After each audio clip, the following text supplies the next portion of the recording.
अस्सलामुअलैकुम, सब बखैर। कैसे आप सब लोग? ठीक ठाक हैं, मजे में हैं, एंजॉय कर रहे हैं अपनी लाइफ को और वेट कर रहे हैं आप हमारा कि हम अपना शो लेकर आएंगे। और डेफिनेटली आप हमें जो है वो बहुत सारे मैसेजेस भेज रहे होते हैं। अच्छा जी, बड़े बड़े शहरों में क्योंकि छोटी छोटी बातें होती रहती हैं और ये छोटी छोटी बातें जो हैं कुछ इस तरह की बातें होती हैं कि भाई ये कभी कभी आपके लिए शर्मिंदगी का बायस भी बन जाती हैं। जैसे कि आप किसी इवेंट पर मौजूद हों या फिर आप किसी पब्लिक इवेंट पर मौजूद हों, किसी मीटिंग के लिए गए हुए हों या बहुत ज़रूरी आपने कहीं इंटरव्यू देना हो और आपको हिचकियाँ स्टार्ट हो जाएं। तो ऐसी सूरत हाल में इनफैक्ट मैं भी अगर लाइव शो कर रही हूँ और अभी आप सोचें कि मुझे हिचकियाँ लग जाएं तो आप लोग क्या सोचेंगे और मुझे थोड़ी सी जो है ना वो शर्मिंदगी होगी कि जी मैं लाइव शो कर रही हूँ और बार बार मुझे हिचकी आ रही है। ऑल्दो कि मेरे जो फैंस हैं वो मेरी फैमिली की तरह हैं और आप लोग जितना रिलेट करते हैं मुझसे अपने आप को, तो मुझे बहुत अच्छा लगता है कि आप लोगों की अप्रिसिएशन मुझे आती है। लेकिन फिर भी होता है ना कि थोड़ी सी शर्मिंदगी होती है और यही हिचकियाँ आपको जॉब इंटरव्यू में लग जाएँ और यही हिचकियाँ आपको जो है वो किसी शादी में लग जाएं, किसी शख्सियत से बात करते हुए लग जाएं, ब्राइड को लग जाएं। तो इंस्टेंट रेमेडी क्या है हिचकियाँ रोकने की? आपने ये करना है कि जी बहुत सारे लोग ये कर रहे होते हैं कि लंबी लंबी सांसें ले रहे होते हैं लेकिन उससे उनको फ़ायदा नहीं होता। तो आपने अपने साथ जो है वो शुगर रखनी है और साथ में रखना है शहद, और जल्दी से वो दोनों आपस में मिला के, मतलब शुगर के अंदर शहद मिला के आपने खा लेना है, या फिर आप सिर्फ शुगर भी खा सकते हैं। इसके अलावा एक और चीज़ कि अगर आप मैनेज कर सकते हैं कि आप गरारे कर सकें यानी गार्गल कर सकें तो उससे भी आपकी हिचकी जो है वो रुक जाएगी। इसके अलावा इंस्टेंट रेमेडी इससे बेहतरीन हो नहीं सकती। अभी आगे बढ़ते हैं और कुछ बात कर लेते हैं जी आपकी ब्यूटी से रिलेटेड। अच्छा, जो ब्यूटी है ना वो इस तरह की होती है कि उसका ख्याल रखना बड़ा ज़रूरी होता है और ये जो खूबसूरती होती है ना ये इंसान के अंदर भी होती है जो कि बाहर झलकनी चाहिए। आज हम कुछ बात कर लेते हैं उन लोगों के हवाले से, उन ख़वातीन के हवाले से, उन लड़कियों के हवाले से जो जिनके फेस जो है वो बहुत ग्लो कर रहा होता है, हाथ जो है वो बहुत ग्लो कर रहे होते हैं क्योंकि उसके ऊपर उन्होंने काफ़ी मेहनत की हुई होती है, उसके ऊपर उन्होंने काफ़ी काम किया होता है, रेमेडीज़ की होती हैं, उसकी केयर की होती है, उसका ख्याल रखा होता है। लेकिन अगर वो जूड़े बांधती हैं और जूड़ा बांध के साड़ी के ऊपर स्टाइलिंग है या शरारे के ऊपर स्टाइलिंग है और फिर जब उनकी गर्दन पे लोगों की नज़र पड़ती है तो बहुत ज़्यादा काली होती है, तो क्या होता है कि वो बड़ी शर्मिंदगी का बायस होता है और लोग कमेंट भी पास कर देते हैं, देखिए जी मुंह तो इतना चमक रहा है लेकिन पाँव काले हैं, गर्दन कितनी काली है। तो गर्दन को साफ करने के लिए, यानी जो गर्दन के पीछे पीछे जो काली काली सी लेयर होती है, धब्बे होते हैं, निशान होते हैं, सनबर्न के होते हैं, या लोग तवज्जो नहीं देते या बहुत ज़्यादा ऑयल लगाने की वजह से भी आपकी गर्दन के पीछे निशान हो जाते हैं, उसकी वजह से आप जूड़ा नहीं बना सकते, कोई टाई वाला हेयर स्टाइल जो है वो नहीं बना सकते। तो उसके लिए आपने करना ही है, आपने लेना है जी कॉफ़ी पाउडर। कॉफ़ी पाउडर लेना है, उसके बाद आपने उसमें लेमन जूस ऐड करना है कॉफ़ी पाउडर में। अच्छा, लेमन जूस ऐड करने के बाद आपने उसमें क्या करना है, उसमें आपने एलोवेरा जेल लेना है और फिर आपने हल्दी भी उसमें डालनी है। तो ये 3 चीज़ें हो गई हैं कि जी आपने लेना है लेमन जूस, आपने लेना है कॉफ़ी पाउडर, आपने लेना है एलोवेरा जेल और हल्दी, और इन सबको मिक्स करके आपने अपनी गर्दन पे लगाना है। और आप अगर हफ्ते में 2 से 3 दिन ऐसा कर रहे हैं, इस रेमेडी को अप्लाई कर रहे हैं, तो डेफिनेटली आपकी स्किन जो है वो साफ़ हो जाएगी। वरना फिर आप उसी ट्रीटमेंट पर जाएंगे कि आपको केमिकल पील ऑफ लेना पड़ेगा या फिर आपको लेज़र थेरेपी करवानी पड़ेगी। लेकिन हल्दी जो है ना वो जादू जैसी होती है, ये आपकी स्किन को बहुत ज़्यादा फ़ायदा देती है। तो हल्दी, कॉफ़ी पाउडर, लेमन जूस और एलोवेरा जेल मिला के आपने अपनी काली गर्दन को जो है वो गोरा कर लेना है। अच्छा जी, आगे बढ़ते हैं और जल्दी से आपके साथ में शेयर करते हैं कि जो शहर कायद का मौसम है वो बड़ा औसम है। लेकिन शहर कायद का मौसम का जो मूड है ना वो हम लोगों के मूड की तरह ही रहता है, क्योंकि कभी जो है ये हब्स हो जाता है, कभी गर्म हो जाता है, कभी नर्म हो जाता है। तो आजकल मौसम जो है वो मिला जुला है और शहर कायद में जो मतला है वो अबर आलूद है। और महकमा मौसमियात के मुताबिक आइंदा 24 से 48 घंटों के दौरान जो है वो बारिश का इम्कान भी जाहिर किया जा रहा है। और कराची में तो वैसे ही जिस तरीके से हम अभी जब न्यूज़ सेशन में जाएंगे तो बात करेंगे कि दरियाए सिंध में सैलाब की जो है वो आमद है। अच्छा जी, शहर कायद का मौजूदा दर्जा हरारत 29 डिग्री सेंटीग्रेड रिकॉर्ड किया गया है। इसके अलावा कम से कम दर्जा हरारत 26 से 28 डिग्री के दरमियान रहने का इम्कान है। फिर शहर में जुनूब मगरिब सिम से 7 किलोमीटर फी घंटा की जो रफ्तार से हवाएं वो चल रही हैं। अच्छा जी, जल्दी से आगे बढ़ते हैं और सिंध हाई कोर्ट में आज जो अहम समातें हैं, अहम हेयरिंग्स हैं, उनका जिक्र कर लेते हैं कि आज कौन कौन सी अहम हेयरिंग्स हैं। तो डेफिनेटली आज जो है वो मिसिंग पर्सनस के हवाले से हेयरिंग है, फिर आज जो है वो जो गैर कानूनी तजावुज़ात हैं उनके हवाले से अहम हेयरिंग है, और लापता अफराद की बाजियाबी से मुतालिक दरख्वास्त पर समाअत होगी। दरख्वास्त पर समाअत जस्टिस ज़फ़र अहमद राजपूत की सरबराही में 2 रुकनी बेंच करेंगे, और दरख्वास्त पर समाअत जस्टिस के आगा की सरबराही में 2 रुकनी बेंच करेगा। आगे बढ़ते हैं और जल्दी से आपके साथ में शेयर करते हैं कि जो गोल्ड प्राइस है वो क्या है। गोल्ड प्राइस जो है उसकी कीमत अब स्टैटिक है। चलें जी, ये भी एक अच्छी खबर ही कंसिडर करेंगे कि जी स्टैटिक प्राइस हैं, और स्टैटिक प्राइस में जो सूरत हाल है वो ये होती है कि लोग फिर से वेट करते हैं कि शायद प्राइस कम हो जाए तो उनको इस हवाले से फ़ायदा होगा जिन्होंने ख़रीदना होता है। तो आलमी मार्केट में सोना जो है वो $3,480 फ़ी औंस पर बरकरार है, और 1 तोला सोना 3,70,700 रुपये की बुलंद तरीन सतह पर बरकरार है। इसके अलावा 10 ग्राम सोना 3,17,815 रुपये की बुलंद तरीन सतह पर बरकरार है, और 1 तोला चांदी भी 4,303 रुपये की बुलंद तरीन जो सतह है उस पर वो बरकरार है। अच्छा जी, अभी आगे बढ़ते हैं और आज आपके साथ में करते हैं ढेर सारी बातें फैशन से रिलेटेड, और आपको बताते हैं कि भाई फैशन में क्या इन है और किस तरीके से आप जो है मेकअप कर सकते हैं। तो अभी चलते हैं और आपको ज़बरदस्ती टिप दिखाते हैं मेकअप की, कि मेकअप ऐसे भी किया जा सकता है। Have a look. चले जी, आपने देखा कि कितनी ज़बरदस्त तरीके से जो है वो मेकअप हो रहा है, और पूरी आइज़ को जो है उन्होंने कवर किया है, डार्क डार्क आईब्रोज जो है वो बनाई है। अच्छा जी, एक और वीडियो है जो कि बड़ी वायरल हुई है, एंड इट्स अबाउट सारा और फलक, और ये इन दोनों का जो कपल है इनकी वीडियो जो है बहुत वायरल हुई है और लोगों ने इसको बहुत पसंद किया है। आप भी देखिए। देखी तो मैं देखता रह गया, जाम दो और दोनों ही दो आतिशा, आके या मैं कदे के ये दो बाब है, आके इनको कहूँ या कहूँ ख्वाब है, आके नीचे। तो जनाब अगर आप जाएं और इंस्टाग्राम पर देखें तो ये वीडियो जो है बहुत ज़्यादा वायरल है, लोगों ने इनकी ये वीडियो जो है वो बहुत पसंद की है। अच्छा, हमारे स्टार्स जो भी काम करते हैं लोगों को बहुत पसंद आता है। अच्छा, अब क्योंकि जो है ना वो ब्राइडल सीज़न ऑलमोस्ट शुरू हो जाएगा, तो उससे ही पहले जो डिज़ाइनर हैं उन्होंने अपनी जो ब्राइडल कलेक्शन है वो लॉन्च करना शुरू कर दी है। और अगर ब्राइडल कलेक्शन या ब्राइडल शूट की मैं बात करूँ ना, तो Sajal Ali is one of the fine actress और मॉडल जो कि अपने तमाम तर शूट्स को बहुत ज़बरदस्त तरीके से जो है वो करती हैं। आप ज़रा देखिए कि कितनी प्यारी लग रही हैं। Welcome back. तो न्यूज़ सेशन पे खुशामदीद, और आज की टॉप स्टोरीज पर बात करने के लिए हमें ज्वाइन किया है हमारे सीनियर कॉरेस्पॉन्डेंट्स ने। महराज भाई हमारे साथ हैं, खुर्शीद भाई हमारे साथ हैं, उनको वेलकम करते हैं। अस्सलाम वालेकुम, वेलकम टू द शो। कैसे हैं आप लोग? ठीक ठाक हैं? वालेकुम अस्सलाम, अल्लाह का शुक्र है, हम ठीक हैं, खैरियत से हैं। और के इलेक्ट्रिक के बारे में आप कुछ कह रहे थे, ज़रा 2 वर्डिंग्स कह दें कि के इलेक्ट्रिक ने जो है वो किस तरह से लोगों का शेड्यूल ख़राब किया हुआ है, इंक्लूडिंग मतलब कि कैसी है के इलेक्ट्रिक? हाँ, कैसी है आजकल के इलेक्ट्रिक? शहर कराची में इस वक्त जो सूरत हाल है लोड शेडिंग की, जी, एक तो एलानिया लोड शेडिंग है, हाँ, और एक गैर एलानिया लोड शेडिंग है। इसकी वजह से पूरे शहर के लोग जो है वो परेशान हैं, तंग हैं, नफ्सियाती मरीज होकर रह गए हैं, नींद पूरी नहीं हो रही है उनकी, हाँ। बच्चे, बुजुर्ग, खवातीन सभी परेशान हैं। देखें, हम सुनते हैं ना कि गज़ा के अंदर जो है इसराइल ने लाइट बंद कर दी, पानी बंद कर दिया, खाने पीने का सामान बंद कर दिया, हाँ। तो हमें तो इसी तर्ज पर ये के इलेक्ट्रिक के जो हुकाम हैं, इनके जो मुंतज़मीन हैं, हमें ये वही नज़र आते हैं कि ये इसराइल की तर्ज पर जो है वो कौम के साथ हमारे साथ सलूक कर रहे हैं। हम टैक्स पेयर हैं, अब बिल भी पे कर रहे हैं। सवाल ये पैदा होता है कि जो लोग बिल अदा करते हैं वो लोड शेडिंग के ज़ुमरे में क्यों हैं? हाँ, क्योंकि ये सवाल मैंने भी कई दफ़ा पूछा है, तो मुझे यही पता चला कि भाई जो लोग बाकी जो लोग बिल पे नहीं करते वो उनका बटन भी दूसरों के ऊपर डाल देते, और अब आप बेबस हैं, आप क्या कंप्लेन क्या करेंगे आप? तो बात यही है कि कंप्लेन उनसे की जाती है जिनके यहाँ कोई सुनवाई हो। अब यहाँ तो ये भी शहरियों ने तरीका ढूंढ लिया था अभी पिछले दिनों जौहर के मकीनों ने, कि ढोल बजा के भी उन्होंने के इलेक्ट्रिक के बाहर एहतजाज किया था, फिर भी अगर उनके कानों को सुनाई नहीं दे रहा तो अब आप क्या कर सकते हैं? बैठ के बात ही कर सकते हैं। इनके कानों में जू नहीं लगती, लोग सरापा एहतजाज हो जाते हैं, हाई कोर्ट का फैसला आ जाता है कि भैया के इलेक्ट्रिक के सीईओ को मुअत्तल कर दें, बरतरफ कर दें।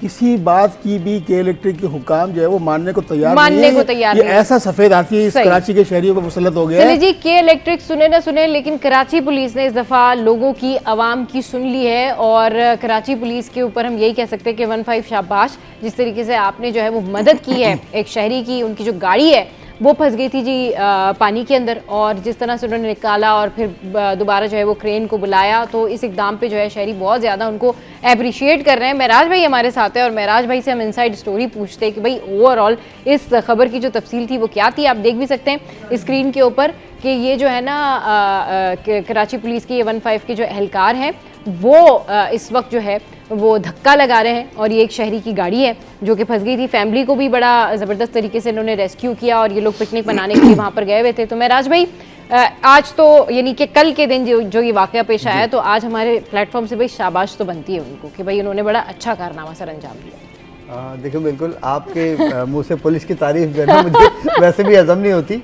और तो बहरहाल देखें कभी कभार तो काम ऐसा कर जाती है पुलिस। अच्छा, 15 को इतला मिली थी, एक शहरी ने जो है 15 पे अपनी शिकायत दर्ज करवाई कि भाई हमारी गाड़ी जो है वो सी व्यू पे समंदर में फंस गई है और हम लोग परेशान हो गए।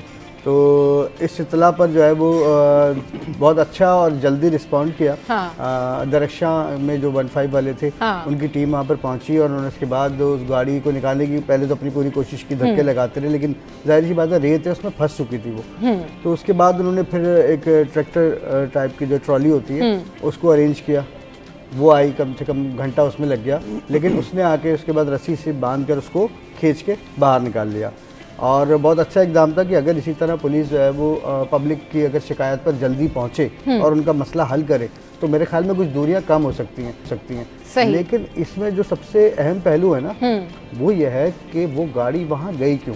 यस, यही मैं अभी क्वेश्चन आपसे पूछने वाली थी कि ये गाड़ी वहाँ तक पहुँची कैसे, मतलब बीच समंदर में पहुँच गई वो गाड़ी। आपने खुद भी एहतियात करनी है ना। आपने देखा होगा कि साहिल पर सी व्यू पर आप भी गई होंगी, हम भी जाते हैं। बिल्कुल। बहुत से लोग जो है वो कहीं ना कहीं से गाड़ी लेके अंदर आ जाते हैं और फिर उनका एक शौक होता है कि जी वो जहाँ वो लहरें आ रही होती है तो उसके पास तेज स्पीड में गाड़ी चलाएं, पानी उड़ाएं, थोड़ा सा मतलब दिखावे वाला मामला होता है। ठीक है, मनचले नौजवान, मनचले नौजवान बहुत ज्यादा वो ये करते हैं। अब उसमें इन्होंने किया ये कि गाड़ी तो ले गए वहां पर, सही। अब जब थोड़ा सा और पानी की तरफ वो गए तो वहां जाहिर बात है रेत भी थी तो उसमें गाड़ी फंस गई। ठीक है ना, अब फंस गई तो फिर उनको पुलिस याद आई, और पुलिस याद आई तो इत्तेफाक की बात देखें पुलिस भी आ गई फौरन। अरे वाह, मतलब ये तो मसला मिरेकल हो गया। मतलब उन्होंने पुलिस को याद किया, पुलिस वक्त पर आ गई, इससे बड़ा तो मिरेकल हो ही नहीं सकता। तो बहरहाल देखिए जो अच्छा काम है वो अच्छा काम है, ठीक है, बहुत अच्छी बात है कि शहरी की गाड़ी बच गई। जाहिर सी बात है लाखों रुपए की गाड़ी है ये, ठीक है, लेकिन देखना ये है कि भाई आप गाड़ी को रोड पे चलाना है आपने। गाड़ी समंदर में चलाने के लिए नहीं है। तो इन्होंने कोशिश यही की थी कि गाड़ी को मैं किसी तरह लहरों पे चला लूं, लेकिन वो हो नहीं सका उनसे, तो वो फंस गए। और माशाल्लाह शाबाश है हमारी पुलिस को, आके इनकी मदद की और अच्छी बात है, लेकिन पाबंदी लगनी चाहिए। देखिए साहिल पर जो है ना बच्चे भी होते हैं, फैमिलीज भी होती हैं जी, लोग भी गए हुए होते हैं, गर्मियाँ इतनी हैं, लोग जो भी वक्त मिलता है साहिल समंदर पे चले जाते हैं।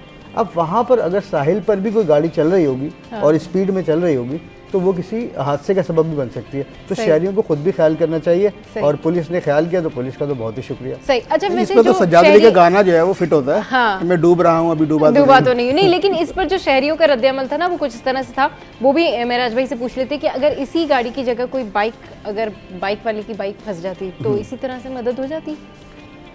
देखिए मैं समझता हूँ कि हो जाती। अच्छा। वो इसलिए कि अब देखिए अब पुलिसिंग जो है ना थोड़ी सी चेंज हुई है, कम्युनिटी पुलिसिंग के मामला। और फिर आईजी सिंह जो आपके इस वक्त मौजूदा हैं ना, गुलाम नबी मेमन, और कराची पुलिस चीफ जो है जावेद आलम उर्दू, अच्छा इनकी बड़ी सख्ती से हिदायत है पुलिस के अफसरान को भी और नीचे के एहलकारों की भी। भाई आप शहरियों से जो है वो आपका जो एक वो तासुर बना हुआ ना कि ये पुलिस आ गई तो बंदा जो है वो अपनी शिकायत भूल के अपनी जेब पकड़ के खड़ा हो जाता है कि यार मुझसे कुछ ना ले लें। तो वो वही लोग ये चाह रहे हैं कि किसी तरह जो है पुलिस में और आवाम में दूरियां कम हो, तो उसके लिए वो बारहा हिदायत जारी करते रहते हैं। उन्होंने सबसे पहले खुश अखलाक अफसरान का चुनाव किया, थानों में बिठाया उनको। बहरहाल वो कामयाब नहीं हो पाया अभी तक पूरा, लेकिन वो अपनी कोशिश पूरी कर रहे हैं किसी तरह पब्लिक में और जो पुलिस में जो दूरियां हैं वो कुछ कम हो जाए। तो चलें उसका एक थोड़ा सा फर्क ये हमें नजर आया कि भाई 15 पे अगर इतला दी जाती है तो अक्सर हम ये देख रहे होते हैं कि भाई हमने 15 पे इतला दी है किसी भी वारदात की, पुलिस नहीं आई, 1 घंटा हो गया, 2 घंटे हो गए, ये शिकायत आम होती है। लेकिन साहिल पर पुलिस के इतनी जल्दी पहुंच जाना, ये भी थोड़ा सा हैरान मतलब तो है, लेकिन खुद मेराज भाई भी हैरान हो रहे हैं कि पुलिस वक्त पे पहुंच कैसे गई। मतलब आप देखें ये सूरत हाल है। मतलब अगर हमारी पुलिस अच्छा काम करती रहे तो फिर मेरे ख्याल में इस तरीके से रेगुलर हम उनको शाबाशी भी दे रहे हो, रेगुलर कह रहे हो कि जी बिल्कुल वाकई मददगार है 15। तो अच्छा जी, ये तो जी जी साहिल पर थी, लेकिन जब बारिश हुई थी उस वक्त भी ट्रैफिक पुलिस जो है वो लोगों की मदद के लिए मौजूद थी सड़कों पे। और मैंने खुद देखा, अपनी आई विटनेस है कि बहुत सारे ट्रैफिक पुलिस एहलकार खवातीन को, बच्चों को रेस्क्यू कर रहे थे, गाड़ियां उनकी निकाल रहे थे।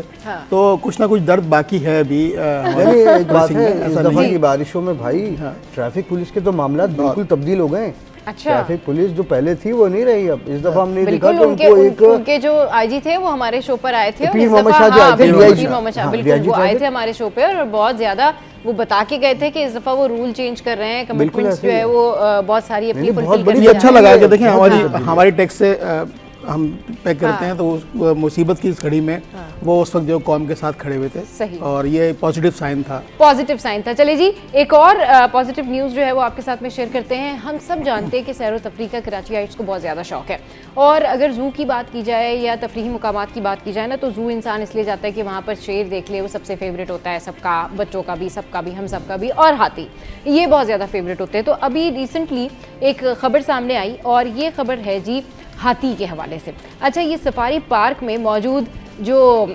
हथनियाँ हैं, इन जिनमें से एक का नाम है जी मलका और दूसरे का नाम है मधुबाला।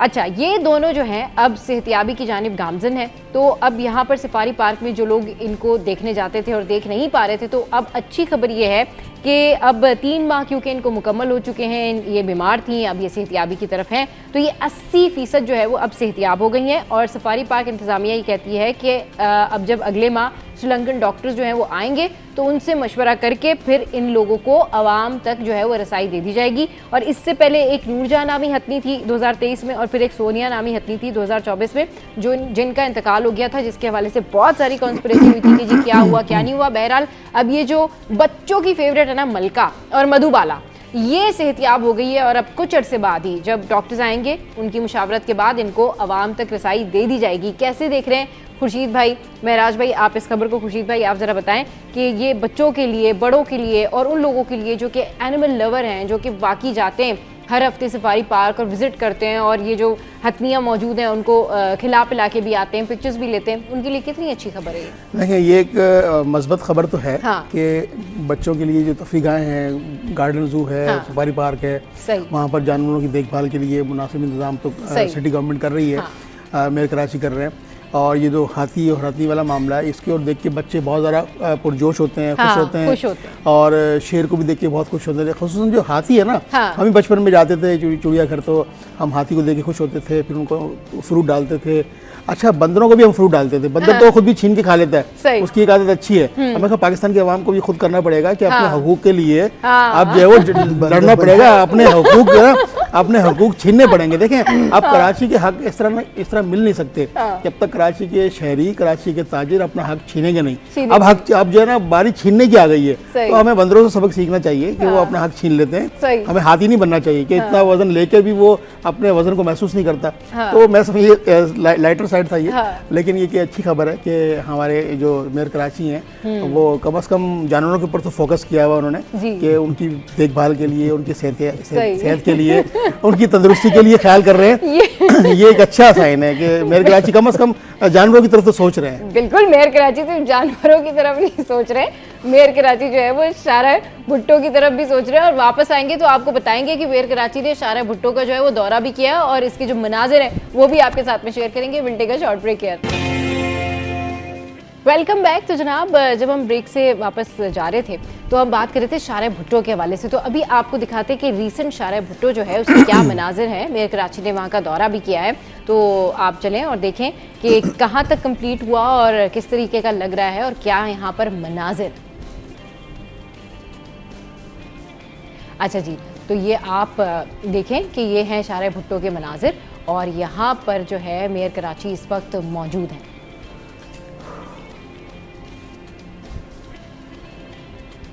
अच्छा जी, ये जो है, अच्छा जी, तो ये जो है ये मनाजिर आप देखें कि ये है जाम सादिक ब्रिज, और ये जो पूरा ओवरऑल जाम सादिक ब्रिज है, ये देखिए महराज भाई, जो लोग बातें कर रहे थे ना कि जी शाहरा भुट्टो जो है वो इनकम्प्लीट है या शाहरा भुट्टो में किसी किस्म का कोई फॉल्ट है या फिर शाहरा भुट्टो का एक सिरा जो है वो टूट गया है, ऐसा कुछ है, वो टूट नहीं गया है, वो कंप्लीट होगा। वो आगे जाके जब उसको मर्ज किया जाएगा तो वो आगे जाके कंप्लीट होगा। इन्होंने पूरा ये ड्रोन शॉट्स आप देख सकते हैं, मेयर कराची वहाँ पर गए हैं, इन्होंने बाज़ाब्ता तौर पर शाहरा भुट्टो का दौरा किया है और ये शाहरा बनने के बाद आप देखिए कितने लोगों को आसानी होने जा रही है। मतलब it's a really really very positive thing. ये कोरंगी कॉजवे भी आप देख सकते हैं कि ये बड़ी ज़बरदस्त एक पॉजिटिव चीज़ है जो कि हमने आपके साथ में शेयर की। जो रीसेंट सिचुएशन है ना अभी शाहरा भुट्टो की, वो हमने आपके साथ में शेयर की है। अच्छा जी, अभी आगे बढ़ते हैं और एक और ख़बर है जो कि हम आपके साथ में शेयर करते हैं, फिर उसके बाद हम फ्लड सिचुएशन के ऊपर आएंगे। भाई ये जो मीट है ना, यानी जो गोश्त है, इसकी जो कीमतें हैं अब उसके अंदर बहुत ज़्यादा डिफरेंस आ गया। यानी गाय और बकरे की जो रिटेल और सरकारी कीमतें हैं ना, उसमें अब वाज़े फ़र्क आ गया है और ऑलमोस्ट मैं आपको बताती हूँ कि बकरे का गोश्त जो है वो 2400 रुपये किलो तक दस्तयाब है, जबकि मटन की सरकारी कीमत 2000 रुपये किलो मुकर्रर है। अब ये महंगाई के मारे आवाम कहाँ जाएं, क्या करें, क्योंकि अब तो गोश्त भी आवाम की जो दस्तरस्त है उससे दूर हो गया है। मतलब लोग यही कहते हैं कि जो रिटेल प्राइस है, जो मार्केट में जो प्राइस है वो कुछ अलग है, जो स्टैटिक प्राइसेस है वो अलग हैं। इस पे आप क्या सोचते हैं महराज भाई कि किस तरीके से आवाम को रिएक्ट करना चाहिए? क्योंकि अब मुझे जो लगता है वो एक ऑप्शन ये है कि कमिश्नर कराची की जो प्राइस लिस्ट होती है ना, जो स्टैटिक रेट्स होते हैं, उसकी फ़ोटो कॉपीज़ आवाम को दे दी जाएँ और जब भी वो शॉप पर जाएँ, मतलब सब्ज़ी लेने जाएँ या गोश्त लेने जाएँ, तो वो प्राइस लिस्ट ले जाएँ और वो कम से कम अगर वो दिखा के कुछ कम करा सकते तो करा लें, वरना तो मामला ठीक नहीं होने। देखिए, अगर हम गोश्त की बात कर रहे हैं, अगर सब्ज़ी की बात करें तो उसमें भी आपको ये चीज़ नज़र आएगी कि जो सरकारी रोज़ाना रेट्स जो जारी होते हैं वो कहाँ मिलते हैं। मतलब वो जो रेट होते हैं वो हमें कहीं भी किसी भी ठेले पे या दुकान पे नहीं होते। मतलब अगर समझ लें कि आलू अगर 50 रुपये किलो सरकारी रेट आया है, तो हम जब जाएंगे तो हमें 80 रुपये किलो, 75 रुपये किलो मिल रहा होगा। हाँ। ठीक है। अच्छा, उसका रीज़न क्या देता है दुकानदार कि जी ट्रांसपोर्टेशन थी हमारी, पेट्रोल इतना महंगा हो गया, अब उसको लाने में ले जाने में जाहिर सी बात है हमें महंगा पड़ जाता है, तो हम वो नहीं कर पाते। अच्छा, मज़ेदार बात यह है कि लोग ख़रीद भी लेते हैं। हमारे एक मसला ये भी है भाई, अगर कोई चीज़ आपको लग रहा है कि भाई ये गलत कर रहा है, छोड़ दें उसको आप, 1 दिन 2 दिन 3 दिन, वो ख़राब हो जाएगी, तो उसके बाद जाहिर सी बात है वो दुकानदार को भी होश आएगा थोड़ा सा। तो आपने जो बात की 2400 रुपये किलो बिल्कुल सही है, राइट है। बकरे का गोश्त 2400 रुपये किलो ही मिल रहा है और आपकी अगर उससे कोई थोड़ी सलाम दुआ या पुराने कस्टमर हैं उसके, तो वो आपको 2200 रुपये कर देगा। अच्छा। 2000 रुपये किलो कहीं नहीं मिल रहा। 2000 रुपये। इसका रीज़न ये है कि जाहिर सी बात है ये सब बकरे वगैरह जो हैं ये भी महंगे हैं। हाँ। ठीक है ना। अंदरूनी सिंध से ये लोग खरीद के लेके आते हैं, वहाँ से खरीद के लाने के बाद उनको रखना, फिर उनको फिर जाहिर सी बात कटिंग वटिंग कराना, इनके भी मसले बहुत सारे हैं। सही। लेकिन जो रेट सरकार ने 2000 रुपये का दे दिया, हाँ। अब उस पर बेचना तो इनको चाहिए, जाहिर सी बात है। सरकार का ये काम है कि भाई इस पर आप इम्प्लीमेंट करवाएं ना, आप अपनी टीमों को रोज के तौर पर एक्टिव करें, रोजाना वो जाए। खाली रमजान में हमें कुछ वो टीमें ऐसी नजर आती हैं जो महंगाई और गिरा फरोश के खिलाफ कार्रवाई करती हैं। वो दुकानों पर जाते हैं, 20,000 किसी को जुर्माना कर दिया, किसी को 5,000 कर दिया, किसी को 10,000 कर दिया। अपना एक खाता उन्होंने पूरा किया और ऑपरेशन दिखाया, उन्होंने वीडियोज बनवाई, सब कुछ किया। ये एक साइकिल हमारे यहाँ चली आ रही है। देखना ये है कि भाई आप जब आपका डिपार्टमेंट मौजूद है, उसमें काम करने वाले सरकारी मुलाजिम मौजूद हैं जो बैठे बैठे तनख्वाह ले रहे हैं, ठीक है ना, आप उनको एक्टिव करें। उनको एक्टिव करने के बाद उनसे बोलें कि भाई आप कम से कम, चलो आप रोज नहीं जा रहे तो हफ्ते में 2 विजिट तो करें, वो मार्केट के पता तो चले। भाई मुझे पता है, आपको पता है, एक आम आदमी को पता है कि भाई 2400 रुपये किलो गोश्त मिल रहा है, क्या उनको नहीं पता होगा? वो लोग नहीं खाते होंगे। सही, बिल्कुल। तो हमारे यहाँ जब तक ये चेक एंड बैलेंस का निजाम सही नहीं होगा और जो मुतालिका डिपार्टमेंट्स और इदारे हैं वो एक्टिव नहीं होंगे, काम नहीं करेंगे, तो हम इसी तरह इस सूरत से गुजरते रहेंगे। और आवाम का क्या है, बेचारी बात यही है। तो आवाम तो ये कहते हैं ना कि अब चले ठीक है, आवाम कहते हैं इतना डिफरेंस जो ये स्टैटिक प्राइसेस होते हैं और जो फिर जो मार्केट में जो उनको प्राइस मिल रहे होते हैं, इतना डिफरेंस, तो महराज भाई क्या आवाम के पास ये राइट है मतलब कि वो प्राइस लिस्ट ले जाए, और अगर वो प्राइस लिस्ट दिखाए तो क्या जो शॉपकीपर हैं, मटन वाले हों या सब्जी वाले हों या जो भी जहाँ पर जाते हैं, वो प्राइस कम कर देंगे? उसका कोई असर होता है? बिल्कुल फर्क पड़ेगा। अच्छा। हमें अपनी जिम्मेदारी को समझना पड़ेगा ना। हाँ। हमारे पास भी अगर वो लिस्ट होगी, भले हमारे पास व्हाट्सएप पर हो वो, हाँ। ठीक है ना, हमारे पास लिस्ट होगी तो हम कम से कम उससे दिखा के उससे आर्ग्यू तो कर सकते हैं, बहस तो कर सकते हैं कि भाई सरकारी कीमत ये है और आप इस तरह से पेपर ही लेके जाना पड़ेगा आपको, क्योंकि अगर आप सब्जी खरीदने के लिए जा रहे हैं या आप गोश्त खरीदने के लिए जा रहे हैं तो प्लीज मोबाइल मत लेके जाइएगा, क्योंकि मोबाइल लेकर जाएंगे तो फिर वो जो आपका मोबाइल है वो वापसी में पता नहीं आपके साथ हो या ना हो। हाँ, तो इसीलिए आप एक काम करें कि प्राइस लिस्ट की जो स्टैटिक प्राइस लिस्ट रोजाना हम अपने शो से आपको बताते हैं कि आपने प्राइस लिस्ट में ये देखना है कि ये स्टैटिक नंबर्स हैं, ये स्टैटिक प्राइस है, उसका आप पेपर प्रिंट निकाल के तो आप जो है रोजाना चले जाया करें गोश्त वाले के पास, सब्जी वाले के पास, यूटिलिटी स्टोर वाले के पास, ताकि कम से कम कुछ ना करें, उसको रोजाना बता के तो आए कि आप इतना मुनाफा कमा रहे हैं। चले जी, शो में मजीद टॉप स्टोरी भी डिस्कस करेंगे, लेकिन अभी वक्त हुआ एक ब्रेक का। ब्रेक के बाद जब वापस आएंगे तो फिर बात करेंगे कि जी अभी जो कच्चे के इतराफ में लोग हैं वो घर या मकान क्यों नहीं खाली कर रहे, और सिंध हुकूमत ने जो तगड़ी तरीन अपील की है अब उसके ऊपर क्या अमल दरामद हो रहा है, क्या आवाम बात मान रही है। Welcome back. तो कच्चे के जो अवाम हैं, कच्चे में रहने वाले जो लोग हैं वो अपने रिश्तेदारों के यहाँ चले जाएं। अगर रिश्तेदारों के पास नहीं जा सकते तो फिर सिंध हुकूमत ने जो कैंप्स कायम की है वहाँ चले जाएं, लेकिन खुदारा अपनी जानों को ख़तरे में ना डालें। दरियाए सिंध से अबरेला गुजरेगा जिसके बायस कोई जानी नुकसान हो सकता है, ऐसा कहना है शर्जील इनाम मेमन साहब का। इसके अलावा सिंध हुकूमत के जो दीगर रहनुमा हैं वो भी अपील कर रहे हैं। अब जो सिचुएशन है उससे सिंध हुकूमत बहुत ज़्यादा मुतारिक है, इकदाम किए जा रहे हैं, हाई अलर्ट है। लोगों को कहा जा रहा है कि वहाँ पर रहने वाले जो दरिया के इतराफ़ रहते हैं वो मकानात खाली कर दें, घर खाली कर दें। लेकिन यूजुअली क्योंकि इस तरह के ऐलानात और इस तरह की बातें जो हैं वो खुर्शीद भाई पंजाब में भी की गई थी, लेकिन स्टिल आप देखें कि पंजाब में जो सिचुएशन है और पंजाब में जिस तरीके से वहाँ पर सैलाब को कुछ लोग, कुछ मखसूस तबका उसको एंजॉय कर रहा है, मतलब अल्लाह की पनाह। बंदा ये कहता है कि इनको कोई डर नहीं है, आप अपने लिए नहीं डरते तो अपनी फैमिली का ख्याल करें। तो अभी जो सिचुएशन है यहाँ पर दरियाए सिंध के हवाले से वो करंट सिचुएशन क्या है और कितने इकदाम हो गए हैं और कितना अमल दरामद कर रहे हैं? देखें सबा साहब, इस वक्त जो है वो जो सैलाबी सूरत हाल है दरिया सिंध की, उसमें पानी मौजूद है लेकिन वो फ़्लो मौजूद नहीं है, वो बहाव नहीं है जो जिसे हम सैलाब की सूरत हाल कह सकते हैं। और फिर सिंध हुकूमत ने तमाम अपने वज़रा को तमाम स्पोक्समैन को एक अलर्ट जारी किया है और वज़ीर सिंध ने भी जो है वो सक्खर का दौरा किया, सक्खर के अतराफ़ का दौरा किया। फिर इस वक्त flood monitoring control room Sindh secretariat में कायम है। लम्हा व लम्हा जो है वो इस वक्त जो है वो पानी की जो सूरत हाल है उसके ऊपर वो रिपोर्ट जारी कर रहे हैं, महकमा इत्तलात जारी कर रहा है। उसके अलावा मॉनिटरिंग कंट्रोल सिस्टम कायम है। फिर सिंध हुकूमत के जो सीनियर सूबाई वज़ीर हैं शर्जील इनाम मेमन, उन्होंने भी कहा कि जो लोग आबी गुज़रगाहों पर मौजूद हैं, जिन्होंने अपने घर बना रखे हैं दरिया सिंध के साहिली इलाकों में पट्टी पर जो है वो अगर उन्होंने घर बना रखे हैं तो खुदारा उन्होंने अपील की है उन तमाम शहरियों से सिंध के जो साहिली एरिया पे रहते हैं।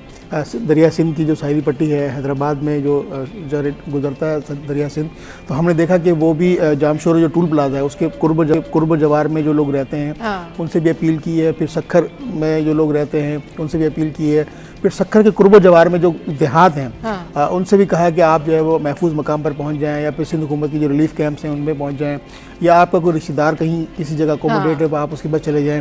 लेकिन फिल वक्त ऐसा आपको बहालत मजबूरी कह लीजिए कि कुदरती आफात है, नेचुरल डिजास्टर है, इसमें आपको अपनी ज़ात के लिए भी अपनी फैमिली के लिए भी देखें आपकी जान महफूज है तो आप नेक्स्ट फ्यूचर आप सफ़र कर सकते हैं इस लाइफ का। तो ये सिंध हुकूमत के तमाम वज़रा इस वक्त मुतहरिक हैं और फिर पीडीएम में भी इस वक्त ऑन बोर्ड है। पीडीएम के साथ साथ जो दीगर इदारे हैं जो हमारे डिस्ट्रिक्ट गवर्नमेंट के इदारे हैं सिंध भर में जो वो बल्दियाती निज़ाम हमारा कायम है, उन तमाम लोगों को ऑन बोर्ड इस वक्त जो है वो सिंध गवर्नमेंट ने अपने एक अम्ब्रेला के नीचे रखा हुआ है और उससे गाहे बकाए हर घंटे उनकी अपडेट्स भी आ रही हैं, हमारे पास खबर की सूरत में भी आ रही हैं। फिर जो पानी का जो क्यूसिक है वो भी वो हमें हर घंटे के अंदर अपडेट्स कर रहे हैं। तो ये तमाम वो इक़दाम हैं जो हिफाजती और प्रिकॉशंस हैं सारे वो गवर्नमेंट इस पर कर रही है। तो एक अच्छा इंतज़ाम है।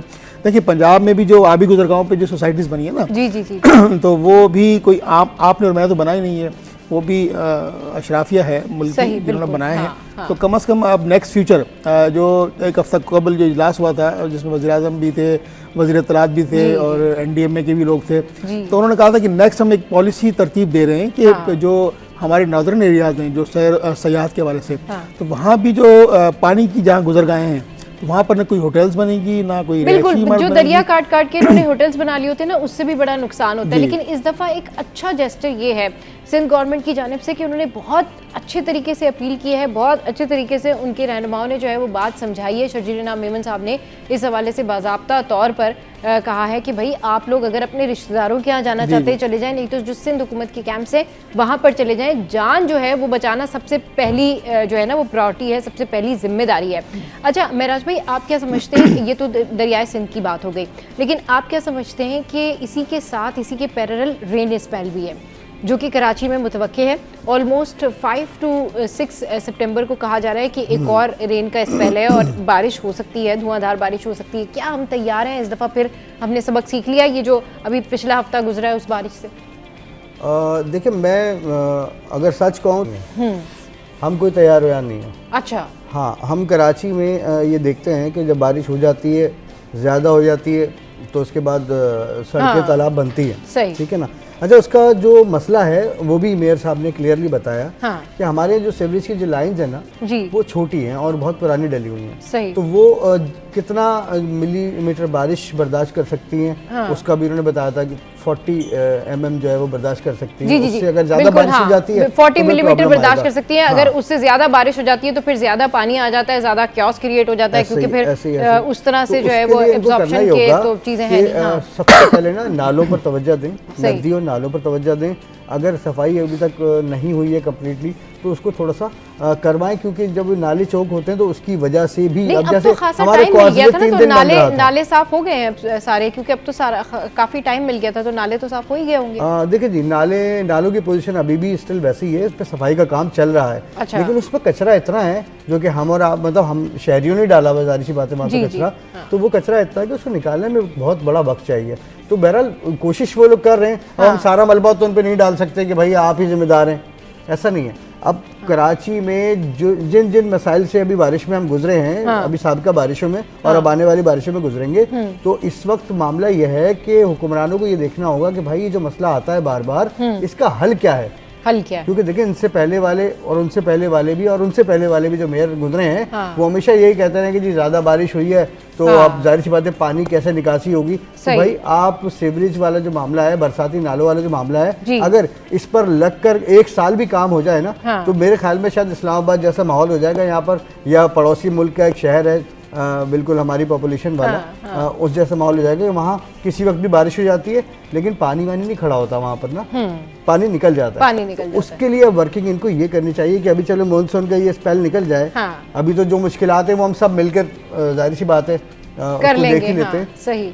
लेकिन जो आने वाला वक्त है, जो आने वाले जो हमारे मुस्तकबिल के जो मेहमान हैं, उनको तो कम से कम ऐसा कराची मिल जाए कि वहाँ वो कहें कि नहीं भाई कराची में अगर बारिश होती है तो गाड़ियाँ चलती रहती हैं, कराची के विजन के लिए, कराची की डेवलपमेंट के लिए हमारे शो पे आमिर भाई आए हुए थे, आमिर सिद्दीकी।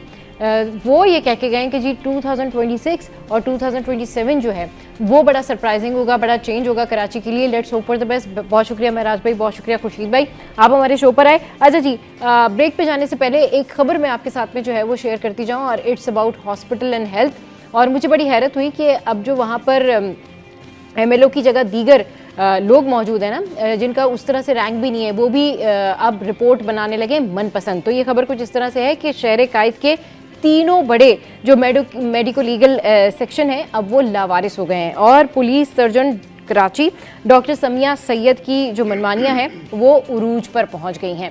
अच्छा, ये सूरत हाल इस तरह की है कि मरीजों की मनपसंद अब रिपोर्ट्स बना रहे हैं, यानी कि अब्बासी शहीद अस्पताल में सरेआम रिश्वत लेने वाला डॉक्टर जो है, जिसका नाम है इंदर कुमार, उसके खिलाफ अब तहकीकात जो है वो शुरू कर दी गई हैं। अच्छा, ये क्या करते हैं डॉक्टर इंदर कुमार साहब के, जब भी कोई ज़ख्मी हालत में आ रहा होता है, ज़ख्मी हालत में आने वाले नौजवान से रिश्वत लेकर उसकी मनपसंद रिपोर्ट जो है वो तैयार कर रहे हैं। उसकी जो वीडियो है वो वायरल हुई है, वो डेफिनेटली हम आपके साथ में शेयर भी करेंगे। लेकिन क्योंकि अभी शो में यहाँ वक्त है ब्रेक का, और ब्रेक के बाद जब वापस आएंगे, हेडलाइंस ब्रेक के बाद जब वापस आएंगे तो फिर करेंगे ढेर सारी बातें, और आज के टॉपिक्स जो हैं वो बहुत ज़्यादा आम है। तो आपने कहीं नहीं जाना, हमारे साथ ऐसे ही हमारा साथ देना है और हमारा शो देखते रहना है। बस थोड़ी देर में वापस आ रहे हैं, स्टे विद अस।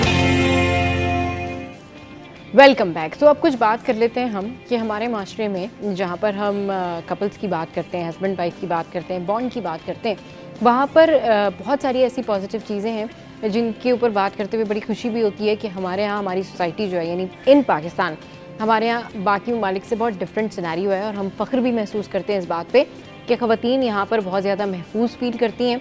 और हमारे यहाँ जितने भी मर्द हज़रात हैं, चाहे वो हमारे भाई हैं या वो हमारे वालिद होते हैं या किसी खातून के वो हस्बैंड हैं, तो वो उनको बहुत ज़्यादा अच्छे से ट्रीट करते हैं। लेकिन ऐसे भी केसेस होते हैं जहाँ पर लोग पसंद की शादियाँ भी करते हैं, ऐसे भी केसेस होते हैं जहाँ पर लोग अरेंज मैरिज में भी बहुत खुश होते हैं, लेकिन समहाउ आगे जाकर इस तरह के क्लैशेस होते हैं कि वो रिलेशनशिप तशद्दुद में या इतना टॉक्सिक हो जाता है कि लोग एक दूसरे की जान लेने पर तुल जाते हैं, यानी लोग एक दूसरे के दुश्मन हो जाते हैं। तो ये बड़ी अनोखी सी बात होती है या ये बड़ी हैरानकुन बात है कि हस्बैंड वाइफ एक दूसरे के दुश्मन हो जाएं, ये कैसे पॉसिबल है? और अगर दुश्मन हो ही गए तो वो रीज़न उनके ऊपर बात करके वो अपना मैटर सॉल्व कर सकते हैं, और अगर वो एक दूसरे के साथ नहीं रहना चाहते हैं तो वो बता के एक दूसरे को से अलग हो सकते हैं। लेकिन यूजुअली ऐसा नहीं होता।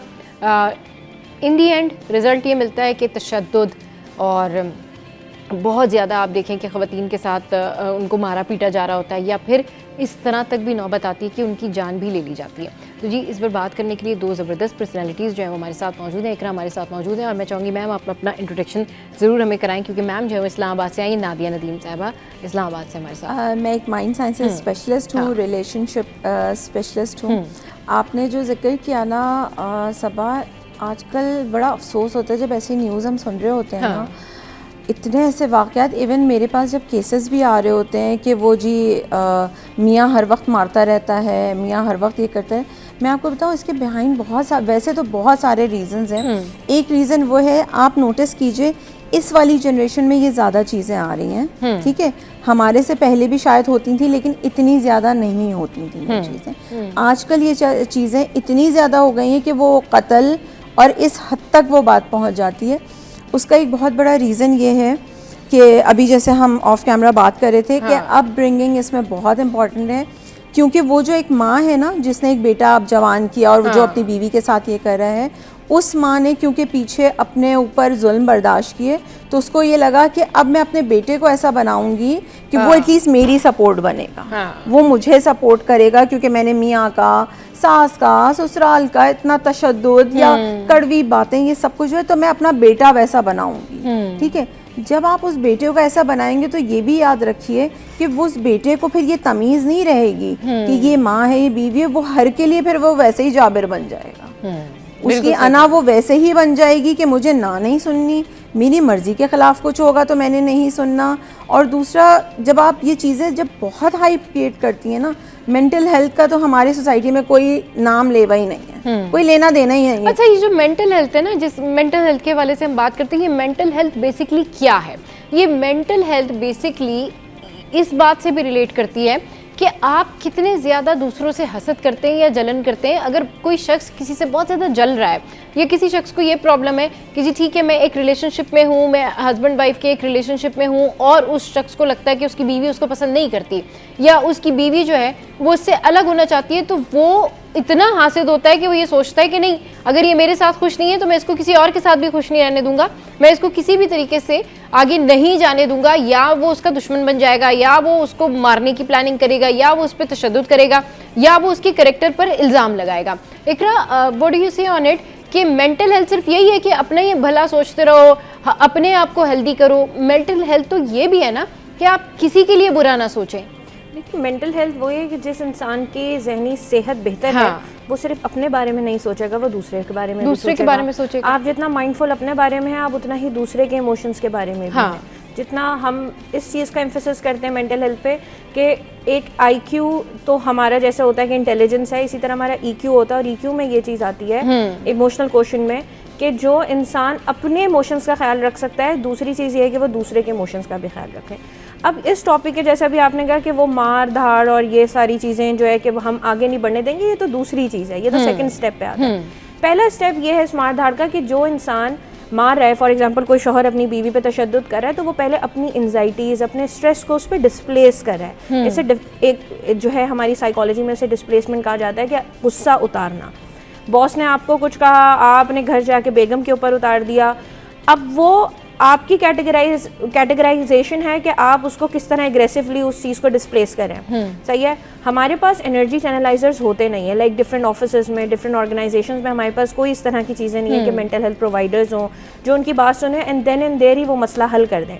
वो बेचारा जो भी शख्स है वो जा रहा है, या बीवी भी है, अगर वो घर जाके बहुत चीख चिल्ला रही है, शौहर से लड़ रही है, या शौहर घर जाके बीवी से लड़ रहा है, तो इट्स के वो पीछे से कहाँ से चीज़ लेकर आ रही है। एक तो ये हो गया। दूसरी चीज़ ये है कि हमारे यहाँ शुरू से ही बच्चों को शादी का कॉन्सेप्ट बताया नहीं जाता, साइको एजुकेट नहीं किया जाता। फॉर एग्जाम्पल हमारे यहाँ हम ये अपने प्रोफेशन में देखने में आता है, इसको डिप्रेशन है या साइकोसिस है तो सबसे पहली चीज़ ये आती है इसकी शादी कर दो, ये ठीक हो जाएगा।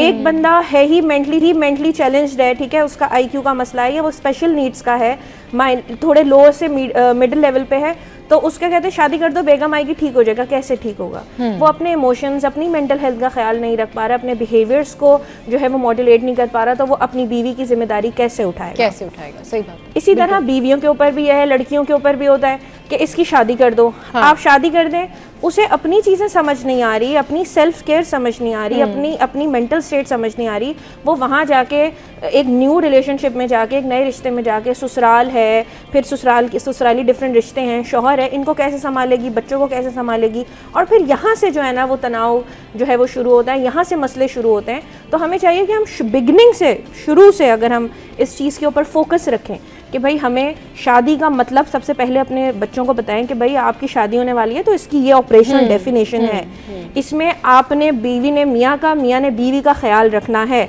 और इसके अलावा फैमिली को भी साइको एजुकेट किया जाए कि सब अपनी अपनी जगहों पे रहें ताकि वो गुस्सा, स्ट्रेस, तनाव वो जो है वो दोनों के रिलेशनशिप में ना हो, क्योंकि शादी के शुरू में लाजमी तनाव होता है, स्ट्रेस होता है, दो अलग पर्सनालिटीज़ हैं, एक साथ रह रही हैं, चीज़ें शेयर करेंगी, परेशानी आएगी, लेकिन उस परेशानी में फिर जो इर्द गिर्द के लोग हैं ना वो उसमें और ज़्यादा जो है उसमें एक प्रॉब्लम कहाँ शुरू होती है, स्पेशली जो पसंद की शादियाँ होती हैं उसमें आपको क्या लगता है कि प्रॉब्लम कहाँ पर शुरू होती है कि हस्बैंड वाइफ इस नौबत तक आ जाते हैं कि वो एक दूसरे को मार रहे हैं और तशद्दुद का रास्ता इख्तियार कर रहे हैं, डिवोर्स भी नहीं दे रहे लेकिन एक दूसरे को जीने भी नहीं दे रहे, और इन दी एंड कोई एक उनमें से ना दुनिया से ही चला जाता है जब एक दूसरे से कम्युनिकेट नहीं करते।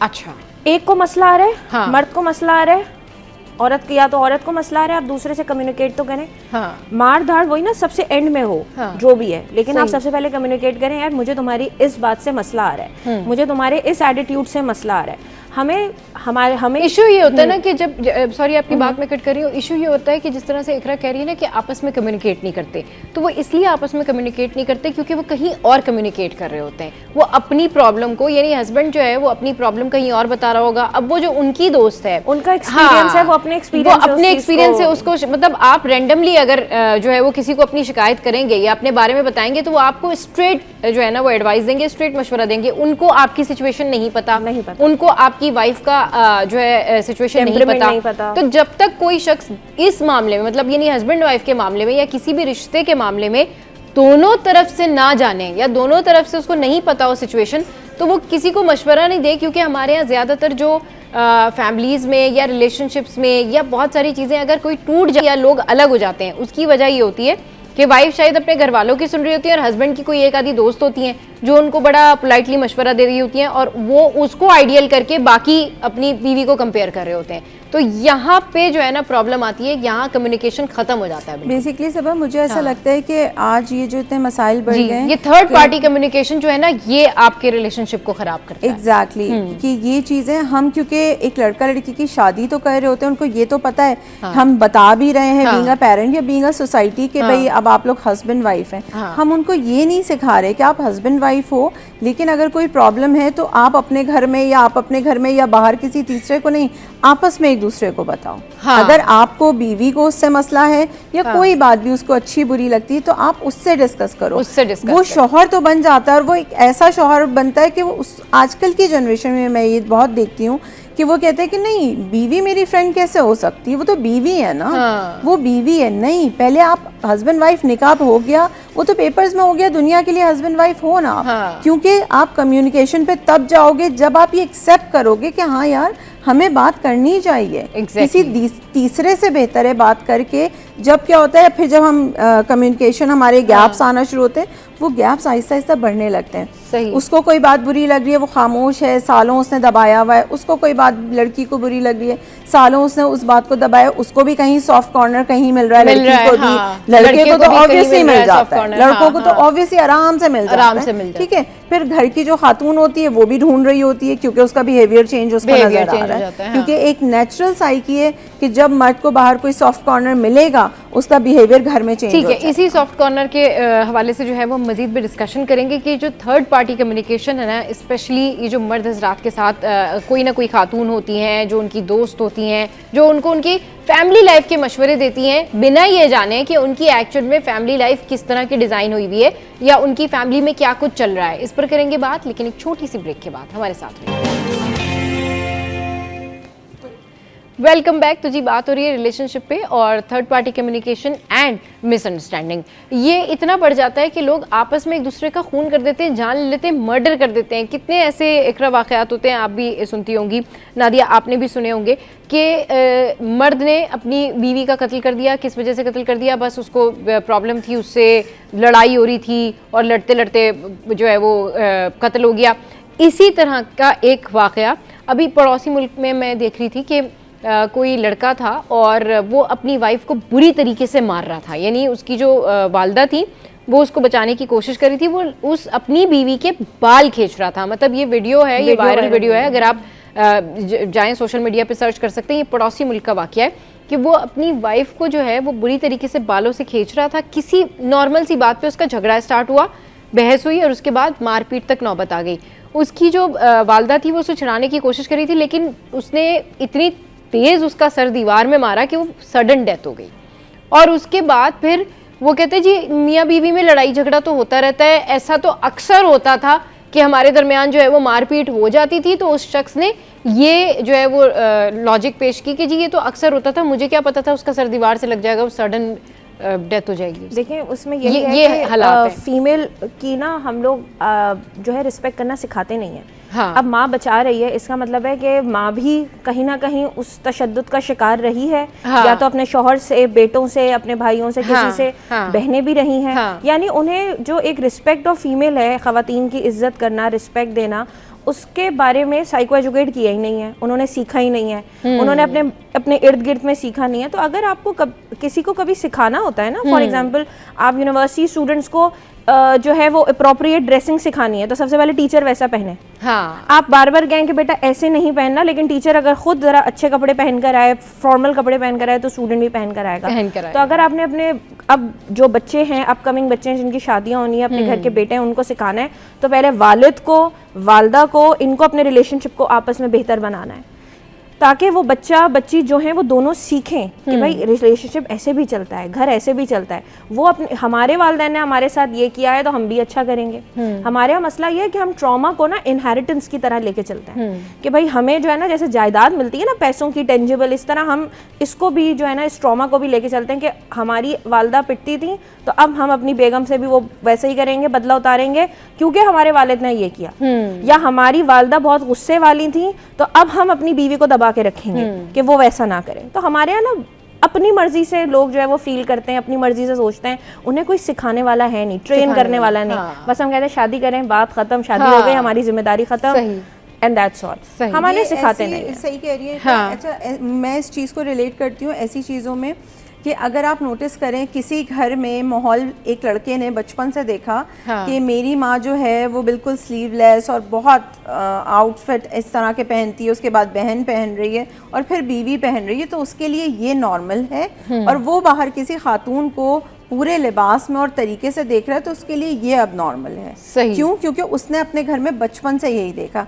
एक लड़का जिसने अपने घर में बचपन से देखा माँ को, बहन को कि वो पर्दा करती है, बाकायदा पर्दा करती हैं, शरई पर्दा या जिस तरह का भी पर्दा, नकाब करती हैं, हिजाब करती हैं, उसके लिए वो नॉर्मल है। और जो बाहर औरतें नहीं करी उसको वो मायूब लग रहा है। क्यों? क्योंकि उसने बचपन से वही देखा, उसके साइकोलॉजिकली उसको ये लगता है ये नॉर्मल है। इसी तरीके से जैसे ये कह रही है इकरा, बिल्कुल सही है कि जब उसने अपने घर में देखा कि माँ हर वक्त जलील हो रही है, चलते फिरते बाप ने कुछ चीज़ मार दी, कुछ कह दिया, तो उसके लिए ये बात नॉर्मल है। और माँ भी उस तरह रिएक्शन नहीं दे रही है, एक टाइम के बाद वो भी खामोश है। क्योंकि हमारे माशरे में तो औरत नहीं, हम चले, ये तो ठीक है, ये तो हम तरबियत की बात कर रहे हैं ना, तो ये तो ऑब्वियसली तरबियत हो गई। लेकिन जो झगड़ा होता है, यानी कि हस्बैंड वाइफ के दरमियान जो झगड़ा होता है, उसमें ये जो डेथ रिपोर्ट होती है कि जी ज़्यादातर ये होता है ना कि वाइफ को का मर्डर कर दिया या वाइफ को कत्ल कर दिया, या यहाँ तक नौबत कैसे पहुंच जाती है? ये एक साथ रह रहे होते इतने साल से और इतने साल बाद ये एक दूसरे को कत्ल कर लेते हैं। एग्जैक्टली, वो चीजें हम पाइल अप कर रहे हैं ना, या वो कहीं ऑफिस से आ रही है या वो कहीं बाहर से आ रही है, और सबसे जो मासूम इनोसेंट पार्ट जो है, आप उसी पे गुस्सा उतार रहे हैं ना, जो आपका इनोसेंट है, जो आपको पता है पलट के जवाब नहीं देगा, पलट के आप, मैं कहती हूँ यही वाला रिएक्शन आप जाएं किसी मर्द के साथ करके दिखाइए, मैं देखती हूँ कि आपको कैसे रिएक्शन नहीं मिलता। आप उस बीवी पे क्यों कर रहे हैं? क्योंकि आपको पता है आप बाल घसीटेंगे, मारेंगे, पीटेंगे, वो उस तरह रिएक्ट नहीं कर पाएगी। तो आप अपनी अना, जो एक मर्द की आना है, एक मर्द का गुस्सा, वो आप उस मासूम पे निकाल रहे हैं क्योंकि आपको पता है रिएक्शन नहीं आएगा। दो लोगों का जब रिलेशनशिप होता है तो उसमें जो आजकल जो ट्रेंड है, लोग अलग रहते हैं, अलग घरों में रहते हैं और सेपरेट रह रहे होते हैं। वालिदैन का कितना अहम किरदार होना चाहिए कि वो अपने बच्चों को बिल्कुल ही छोड़ के ना भूल जाएं कि ठीक है जी, अगर वो अलग हो गए, उनकी अपनी एक अलग दुनिया है, तो उनको जाके पूछें ही नहीं। कितना ज़्यादा जो है वो उस तरह तो इंटरफेयर, मैं नहीं कहूँगी कि आप किसी की पर्सनल लाइफ में इंटरफेयर करें, मगर कितना ज़्यादा चेक एंड बैलेंस रखना चाहिए वालिदैन को कि उनके बच्चे खुश भी रह रहे हैं या नहीं रह रहे हैं आपस में। उनके कोई ऐसा तो नहीं है कि उनका कम्युनिकेशन भी है या नहीं है, लेकिन यूजुअली ये होता है कि हमारे यहाँ जो फैमिली सिस्टम है उसमें अगर एक लड़के की शादी हुई और वो अपने माँ बाप से अलग चला गया, तो उसका मतलब है वो अलग चला गया। अब माँ बाप की जिम्मेदारी ही नहीं है, जस्ट बिकॉज ऑफ दैट कि वो अलग चला गया है, तो वो उनकी जिम्मेदारी नहीं बनती कि वो अपनी बेटा या बहू को पूछें कि भाई आप लोग खुशी से रह रहे हैं, आप लोग बहुत ज़्यादा तो नहीं झगड़ रहे, आपको कोई प्रॉब्लम तो नहीं है। वो क्या होता है कि क्योंकि वो अलग चला गया तो अब वो उसकी जिम्मेदारी है, उसका गम है, उसकी खुशी है। तो ये वाला जो एक माइंडसेट है ना, इससे भी बहुत ज़्यादा हादसात सामने आते हैं, क्योंकि उसके बाद फिर कोई पूछने वाला नहीं होता ना। आप सोचें कि मतलब अगर आपके ऊपर कोई चेक एंड बैलेंस ही नहीं हो तो आपको तो जो सही समझ आएगा वो करेंगे, आपको जो गलत समझ आएगा वो आप कर लेंगे। अगर तो आप की तरबियत उस तरह नहीं है। एक बात आपको करेक्ट करूंगी, क्योंकि देखें ये वक्त नहीं होता चेक एंड बैलेंस का। जब वक्त होता है ना चेक एंड बैलेंस का, उस वक्त माँ बाप करते नहीं। जब एक बच्चा, एक बेटा जवान हो रहा है, एक बेटी जवान हो रही है ना, आपको उस वक्त चेक एंड बैलेंस की जरूरत नहीं है। मैं ये नहीं कह रही कि आप जाके रोजाना उनसे पूछें, लेकिन एटलीस्ट इतना तो रखना चाहिए ना कि आप ये देख सके कि आपकी बेटा और बहू की जो मेंटल हेल्थ है वो अलग होने के बाद स्ट्रेस में जा रही है, या वो खुश है, या वो कुछ कहना चाहते हैं, या आपस में कोई प्रॉब्लम है। लेकिन लोग, फैमिलीज नहीं पूछती लोगों को, जो अलग गया वो अलग गया। कम्युनिकेशन नहीं है, बातचीत नहीं है, आपस में एक दूसरे से रिलेशन आ जाती है अलग होने के बाद भी। तो ये बहुत दफा बहुत सारी चीजें यही जमा हो रही होती हैं कि वो फिर एग्रेशन में चली जाती हैं। ओवर थिंकिंग पहला स्टेज होता है जिसको हम बहुत नॉर्मलाइज कर देते हैं। हमने इतना नॉर्मलाइज कर दिया है और लोगों को ये पता ही नहीं। ये वो खतरनाक स्टेज है कि अगर आपने यहाँ पे अपने आप को सीरियस नहीं लिया या सामने वाले को सीरियस नहीं लिया, उसको सुना नहीं, या आपने अपनी सुनाई नहीं किसी को, तो फिर उसके नतायज ये हम देख रहे हैं। देखिए, पेरेंट्स को पता होता है अपने बच्चे के बारे में, ठीक है, उसकी पर्सनालिटी के बारे में। अगर बच्चा अलग, लड़का अलग हो रहा है अपनी वाइफ को लेके, अपने बच्चों को लेके अलग हो रहा है, और पेरेंट्स न्यू दिस कि भाई इसकी टेम्परामेंट है ऐसा, क्योंकि जैसे हमारे यहाँ गुस्से पे कंट्रोल नहीं है मेरे बेटे को, और फिर उससे ये हो गया, तो हमारे वैसे ही गुस्सा हराम करार दिया गया, ठीक है। और आपको पता है अगर आपके फैमिली में ये बच्चा जो है अब ये बीवी को लेके अलग हो गया और इसका गुस्सा ऐसा है, तो फिर आपको चेक एंड बैलेंस रखना बनता है, ठीक है। आप घर से करीब घर रखें उनका, ये नहीं कि आप उनकी हर वक्त प्राइवेसी में जो है उनकी जाती जिंदगी में दखल अंदाज में कभी कभार कुछ बना के आप ले जाएं, कभी कभार उनको अपने घर इनवाइट कर लें, एक साथ बैठ के 1-2 दिन में खाना खा लें। जो लड़की आप इतने ढोल ढमक्के से लेकर आए हैं, उससे बैठ के एक दिन आप पूछ सकते हैं कि भाई सब चल रहा है, और फिर उसकी कॉन्फिडेंशियलिटी मेंटेन रखें। अगर वो शौहर की शिकायत कर रही है तो आप अपने बेटे से जाके ना बोलें कि भाई तुम्हारी बीवी ये बोलती है, बिल्कुल, तो आप उसकी कॉन्फिडेंशियलिटी मेंटेन रखें, उनके साथ एक मिंगल अप रखना, उनके साथ पार्टिसिपेट करने, क्योंकि ये जितने भी हादसात होते हैं ना, इसमें आप देखिए कि कंबाइंड फैमिली में इस तरह की सूरत हाल बहुत कम देखने में आती है। यूजुअली जो कपल सेपरेट रह रहे होते हैं ना, ये उनके ही आपस में जो है ना वो मामलात बिगड़ रहे होते हैं। उसकी रीज़न ये होती है कि ऑब्वियसली जब दो लोग आपस में साथ रह के अलग भी रह रहे हैं, वो दुनिया से अलग रह रहे हैं, लेकिन फिर आपस में ही कम्युनिकेशन नहीं है, तो दैट मीन्स कि बीच में फिर कुछ और है ना, बीच में फिर कोई और भी तो है। चले जी, एक कॉलर ने हमें ज्वाइन किया है। अस्सलाम वालेकुम, कौन बात करिए, कहाँ से? चलिए जी, जैसे ही कॉल कनेक्ट होती है तो फिर विल टेक कॉल। तो इकरा, जो हम बात करें ना कि कोई तीसरा भी होता है, चाहे वो फीमेल हो मेल हो, मेल हजरात भी, जैसे भी आप बात करी थी कि मेल हजरात भी लोगों के घर तबाह करने में अहम किरदार अदा करते कि तुम्हारी बीवी तो ऐसी है और वो तो ये नहीं कर रही, हाँ, तो नाश्ता नहीं आता। तो ज्यादातर ये उनकी ज्यादातर ये होता है, अरे तुमसे तुम्हारी बीवी नहीं संभाल रही यार, कैसे मर्द होता है। बस वो एक मर्दानगी को आपने जोश दे दिया ना कि ओह अच्छा, मेरे दोस्त भी कह रहे हैं मुझसे बीवी ने, उसने बीवी संभाल लेती है। फिर जाहिर सी बात है, जब आप जाके दो लोगों में कम्युनिकेशन होगी गुस्से वाली, तो वो भी कुछ बोलेगी और मर्द ये बर्दाश्त नहीं करेगा। एक औरत कैसे मुझे जवाब दे रही है? हाँ सही, बिल्कुल। देखिए, तो इसमें मैं सिंपल ये बात कहूंगी कि मर्द औरत कोई भी फ्रेंड है आपका और वो अगर इस तरह की करे तो उनसे पहले तो आप दूरी इख्तियार कर लें उन लोगों से जो होम रैकर होते हैं, जो आपका घर तोड़ते हैं, जो आपको भड़काते हैं, और कंपैरिजन करना बंद कर दें। अपनी वाइफ का, अपने हस्बैंड का जो कंपैरिजन है ना, वो दुनिया से करना बंद कर दें। हर किसी की डिफरेंट पर्सनैलिटी होती है। अस्सलाम वालेकुम, कौन बात करे, कहाँ से? अस्सलाम वालेकुम जी, अस्सलाम वालेकुम, कौन बात कर रहे हैं, कहाँ से? शाकिर बात कर रहा हूँ, कराची से। जी शाकिर, बोलिए, क्या कहना चाहेंगे? जी, मैं कहना ये चाहूंगा कि जो आपके जो पैनलिस्ट बैठे हैं जी, ये बेसिकली ऐसा लग रहा है जैसे कि जो भी मियाँ बीवी का रिश्ता होता है इसमें सबसे ज्यादा गलती मर्द की ज्यादा होती है, जबकि मेरे ख्याल से ऐसा नहीं है। क्योंकि वही वाली बात है जो हम बचपन से सुनते आ रहे हैं कि मियाँ बीवी गाड़ी के दो पहिए हैं, दोनों को बैलेंस लेके जिंदगी चलनी पड़ती है। ठीक है, कुछ कंप्रोमाइजेज मर्द को करने पड़ते हैं, कुछ औरत को करने पड़ते हैं। ऐसा नहीं है कि मर्द ही खाली जालिम है, बहुत सी जगहों पर औरतें भी जालिम है। हमने ऐसे वाक़े भी देखे कि मियाँ का काट पीट के सालन बना के इलाके में बांट दिया, ऐसा भी बहुत हुआ है। ऐसे भी केसेस हमारे सामने आए माशरे में। लेकिन मैं अभी जो आप लोगों का टॉपिक है उस पर मैं आऊँगा। मैं बेसिकली ये कहना चाह रहा हूँ कि इसमें ज़्यादा गलती मेरे ख्याल से लड़की के माँ बाप की होती है। उसकी वजह ये होती है कि जब वो अक्सर घर वाले ये बोलते हैं लड़की को कि बेटा डोली में जाओ और अब मर के निकलना और ये करना और वो करना। लड़की बेचारी ये सब सुन के वो जो मियाँ उस पर तशद्दुद कर रहा होता है, कुछ भी उसका गलत हो रहा होता है, वो घर में आके नहीं बताती कि यार अब मुझे तो माँ बाप ने ये बोल दिया, अब्बा ने ये बोल दिया, मुझे घर से सपोर्ट नहीं मिल रही। उसका जहन ये कहता है। जबकि अगर हम अपनी बेटी की जब शादी करें तो उसको अगर ये बोलें कि बेटी अगर तेरे मियाँ ने तुझे उंगली भी लगाई ना, तू सबसे पहले मुझे बताना, तेरा बाप यहाँ जिंदा है, तेरा भाई जिंदा है, ठीक है, तो फिर वो उसके जहन में एक बात आएगी कि यार मेरे ना लोग हैं पीछे। शाकिर, आप अपना क्वेश्चन प्लीज पूछिए। जी। अब उसमें माँ का जो नेगेटिव किरदार होता है वो क्या होता है, लड़की अगर बेचारी आ भी जाती है लड़ वड़ के मियाँ से वापस घर, तो माँ बेटी चली जाओ, बेटी चली जाओ, बेटा घर बचा लो, बेटा घर बचा लो, घर बचा लो, हमारी जिंदगी कब तक है, कब तक नहीं है, कौन करेगा। तो भाई आप लोग तो खुद उसको बेचारी को वो शिकायत कर रही है मियाँ के मार रहा है, उसको पीट रहा है, आप खुद उसको भेज रहे हो कि जा अब तेरा मियाँ कत्ल भी कर देगा तुझे। तो मेरा ख्याल है कि ये माँ बाप को बहन भाइयों को स्टेप लेना चाहिए कि बहन की शादी होगी तो इसका मतलब ये नहीं कि बहन आपकी जिंदगी से खत्म हो गई, वो 20, 22, 25 साल आपके साथ रही है, आपके घर में रही है वो, तो उसको सपोर्ट करें कि अगर मियाँ तेरी उंगली भी उठाए तो हम यहाँ पे हैं। सही। चलिए जी, बहुत शुक्रिया शाकिर ने हमें कॉल किया। और शाकिर का कहने का मतलब ये है कि ख़वातीन भी जालिम होती हैं, लेकिन घर वालों की सपोर्ट जो है वो बहुत ज़्यादा होनी चाहिए। मतलब जो वो कहना चाह रहे थे वो ये कहना चाह रहे थे कि फैमिली को अपनी बेटियों को इतनी सपोर्ट देनी चाहिए, इतना कॉन्फिडेंस देना चाहिए कि अगर उनके साथ ससुराल में या शौहर कुछ भी कोई मारपीट करें तो वो अपने वालिद को आके भाइयों को बता सके, ना कि उनके ऊपर ये प्रेशर हो कि नहीं you have to manage yourself, अब तुम्हारी शादी हो गई है तो बस यहाँ से तो तुमने मर के ही आना है एंड ऑल दैट।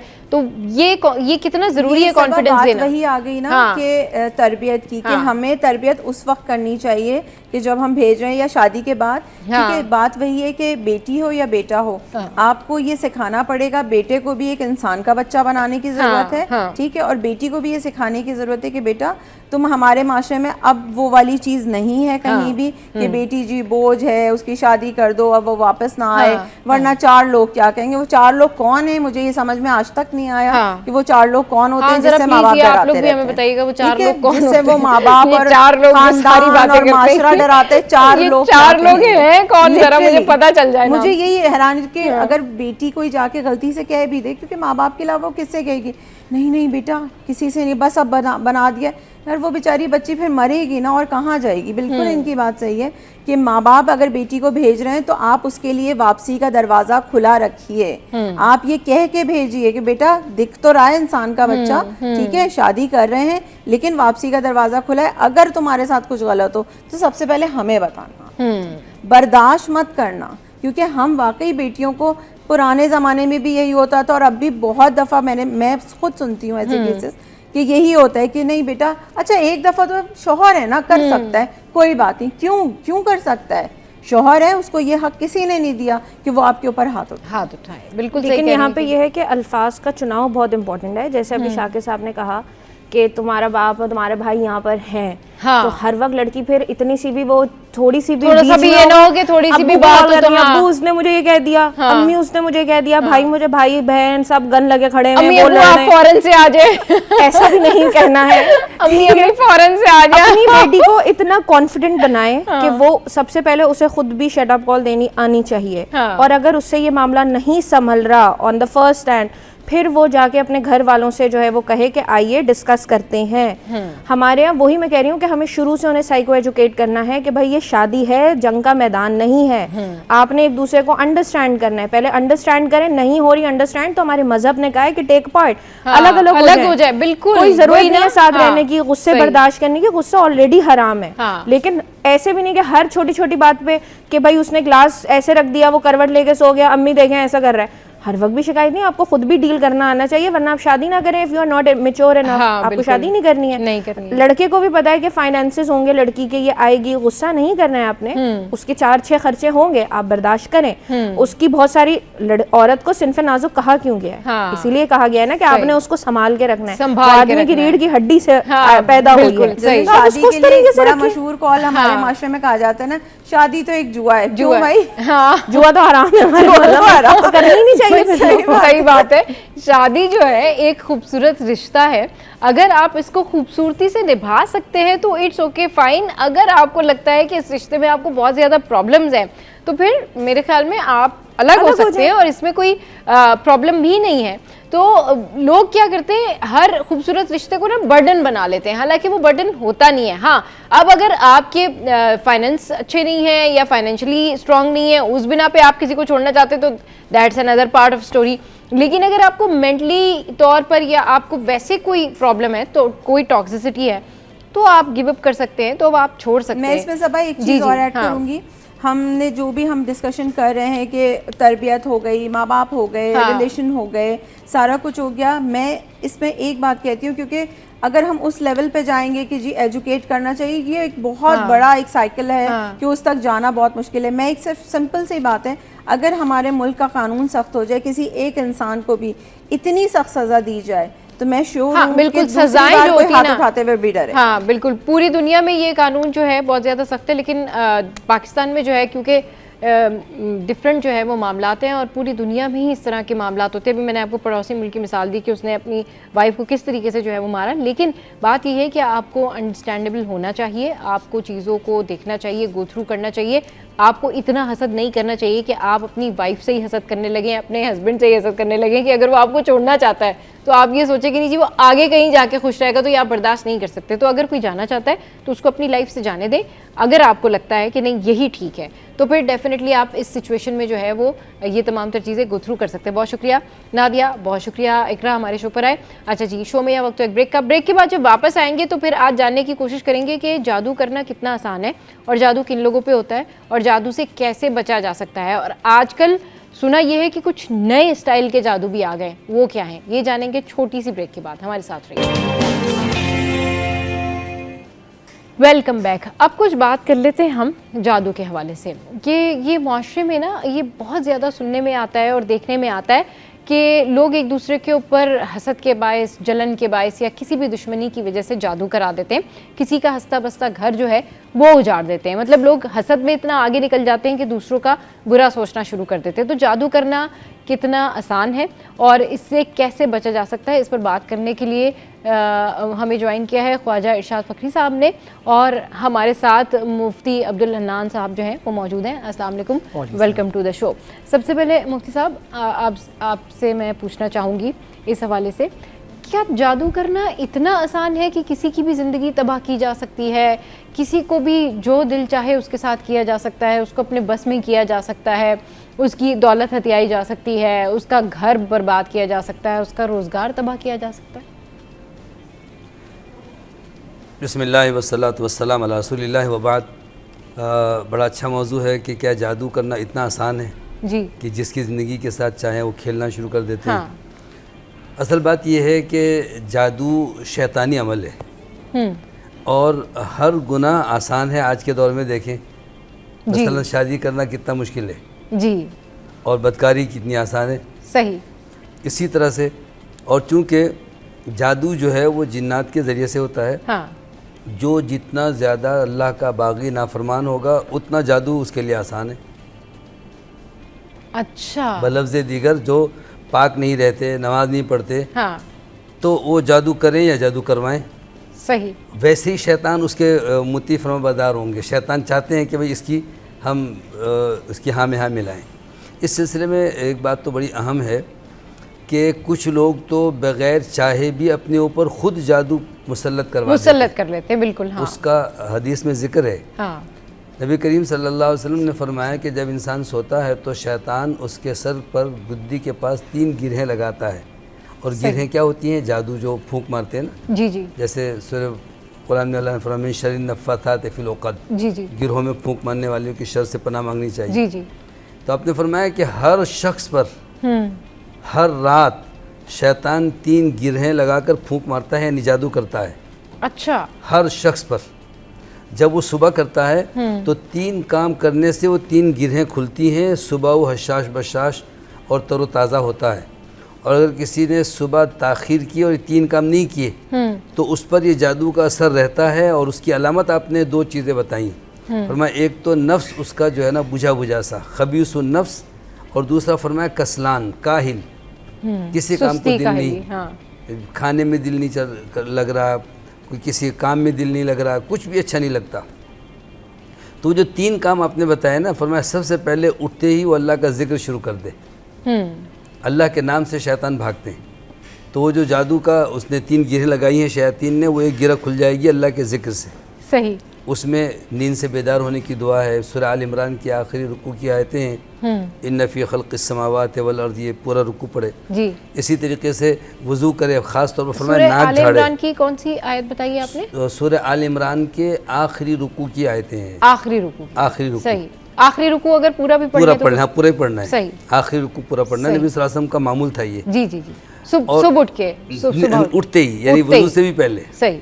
और इसी तरीके से नबी सल्लल्लाहु अलैहि वसल्लम ने फरमाया कि शैतान नाक में रात गुजारते हैं। सुबह उठते ही नाक झाड़ो 3 दफ़ा। अच्छा। हाँ, उससे शैतान के असरात ज़ायल हो जाते हैं। सही। फिर इसी तरह वज़ू में भी फरमाया जब वज़ू करो तो नाक में पानी ज़ोर से खींच के झाड़ो। फिर फरमाया कि जब वो शख्स ज़िक्र अस्कार करता है तो 1 गिरह खुल जाती है, 1/3 उस पर जादू का, जिन्नात का असर ख़त्म। सही। फिर फरमाया कि जब वो शख्स वज़ू करता है तो दूसरी गिरह खुल जाती है। इससे पता चला कि सुबह उठ करके अस्कार पढ़ लिए, फिर वज़ू कर ले, बस वज़ू किया, हाँ। और वज़ू के बाद फिर तीसरा अमल फरमाया जो अल्लाह ने उसकी तकदीर में लिखा है, नमाज़ पढ़े। सही। तहज्जुद की 2 रकत 4 रकत पढ़ ले, पूरी 8 रकत पढ़े, जो भी अल्लाह उसको तौफीक दे, नमाज़ पढ़े। तहज्जुद, फजर, फिर हाँ जी। उसके बाद फिर अगर वो देर से उठा है तो उसने ये दुआएं पढ़ी, वज़ू किया और फजर की नमाज़ पढ़ ली। सही। 3 काम उसने कर लिए हैं सूरज तुलू से पहले पहले, सही, दिन शुरू होने से पहले जी। तो एक के बाद दिखते 3 गिरें खुल गई। फरमाया फ़अस्बहा नशीतन, वो बड़ा बहुत फुर्तीला होता है सुबह। तय्यबन नफ्स, और पाकीज़ा नफ्स, यानी उस पर शैतान का, जिन्नात का, जादू का कोई असर बाकी नहीं रहता। नहीं रहता। अब बदकिस्मती से हमारे यहाँ रातों को देर तक जागना और देर तक सोए रहना, जिसकी वजह से हमारी पूरी कौम सहर ज़दा है। सही। सब पर जादू का असर है, जब फजर में उठते ही नहीं है तो। फजर में उठते नहीं। अच्छा मुफ्ती साहब, ये भी कहते हैं बहुत सारे लोग अपने ऊपर ना, बहुत सारे लोग खुद साख्ता जादू भी बना लेते हैं। वो खुद काहिल होते हैं, वो खुद कोई काम नहीं करना चाहते, वो खुद कुछ भी ऐसी चीज़ें नहीं करना चाहते कि वो आगे बढ़ें, तो वो इसके ऊपर डाल देते हैं कि हम पे किसने जादू करवा दिया है और हमसे कोई जलता है या हम पे तो कोई नजरे बद है। ऐसे लोगों के मुतालिक आप क्या कहेंगे? बिल्कुल दुरुस्त कहा आपने कि कुछ लोग जो ना कुछ करते नहीं है और कहते हैं किसी ने कुछ कर दिया, किसी ने कुछ कर दिया है। तो सबसे पहले तो जैसे मैंने अर्ज किया कि जब सुबह उठेंगे नहीं तो खुद ही अपने हाथों से उन्होंने अपने ऊपर जादू कर लिया। सही। शैतान मुसल्लत हो गया। दूसरे नंबर पर जो है हर शख्स अपनी नमूदो नुमाइश करवाता है ना, तो नज़र लग जाती है, हासिद पैदा होते हैं। सही। और फिर ला इल्मी में हमें नहीं पता, हम वॉशरूम जाते हैं और दुआ नहीं पढ़ते, बिस्मिल्लाह अल्लाहुम्मा इन्नी अऊज़ु बिका मिनल खुबुस वल खबाइस पढ़ के जाना चाहिए, नहीं पढ़ी।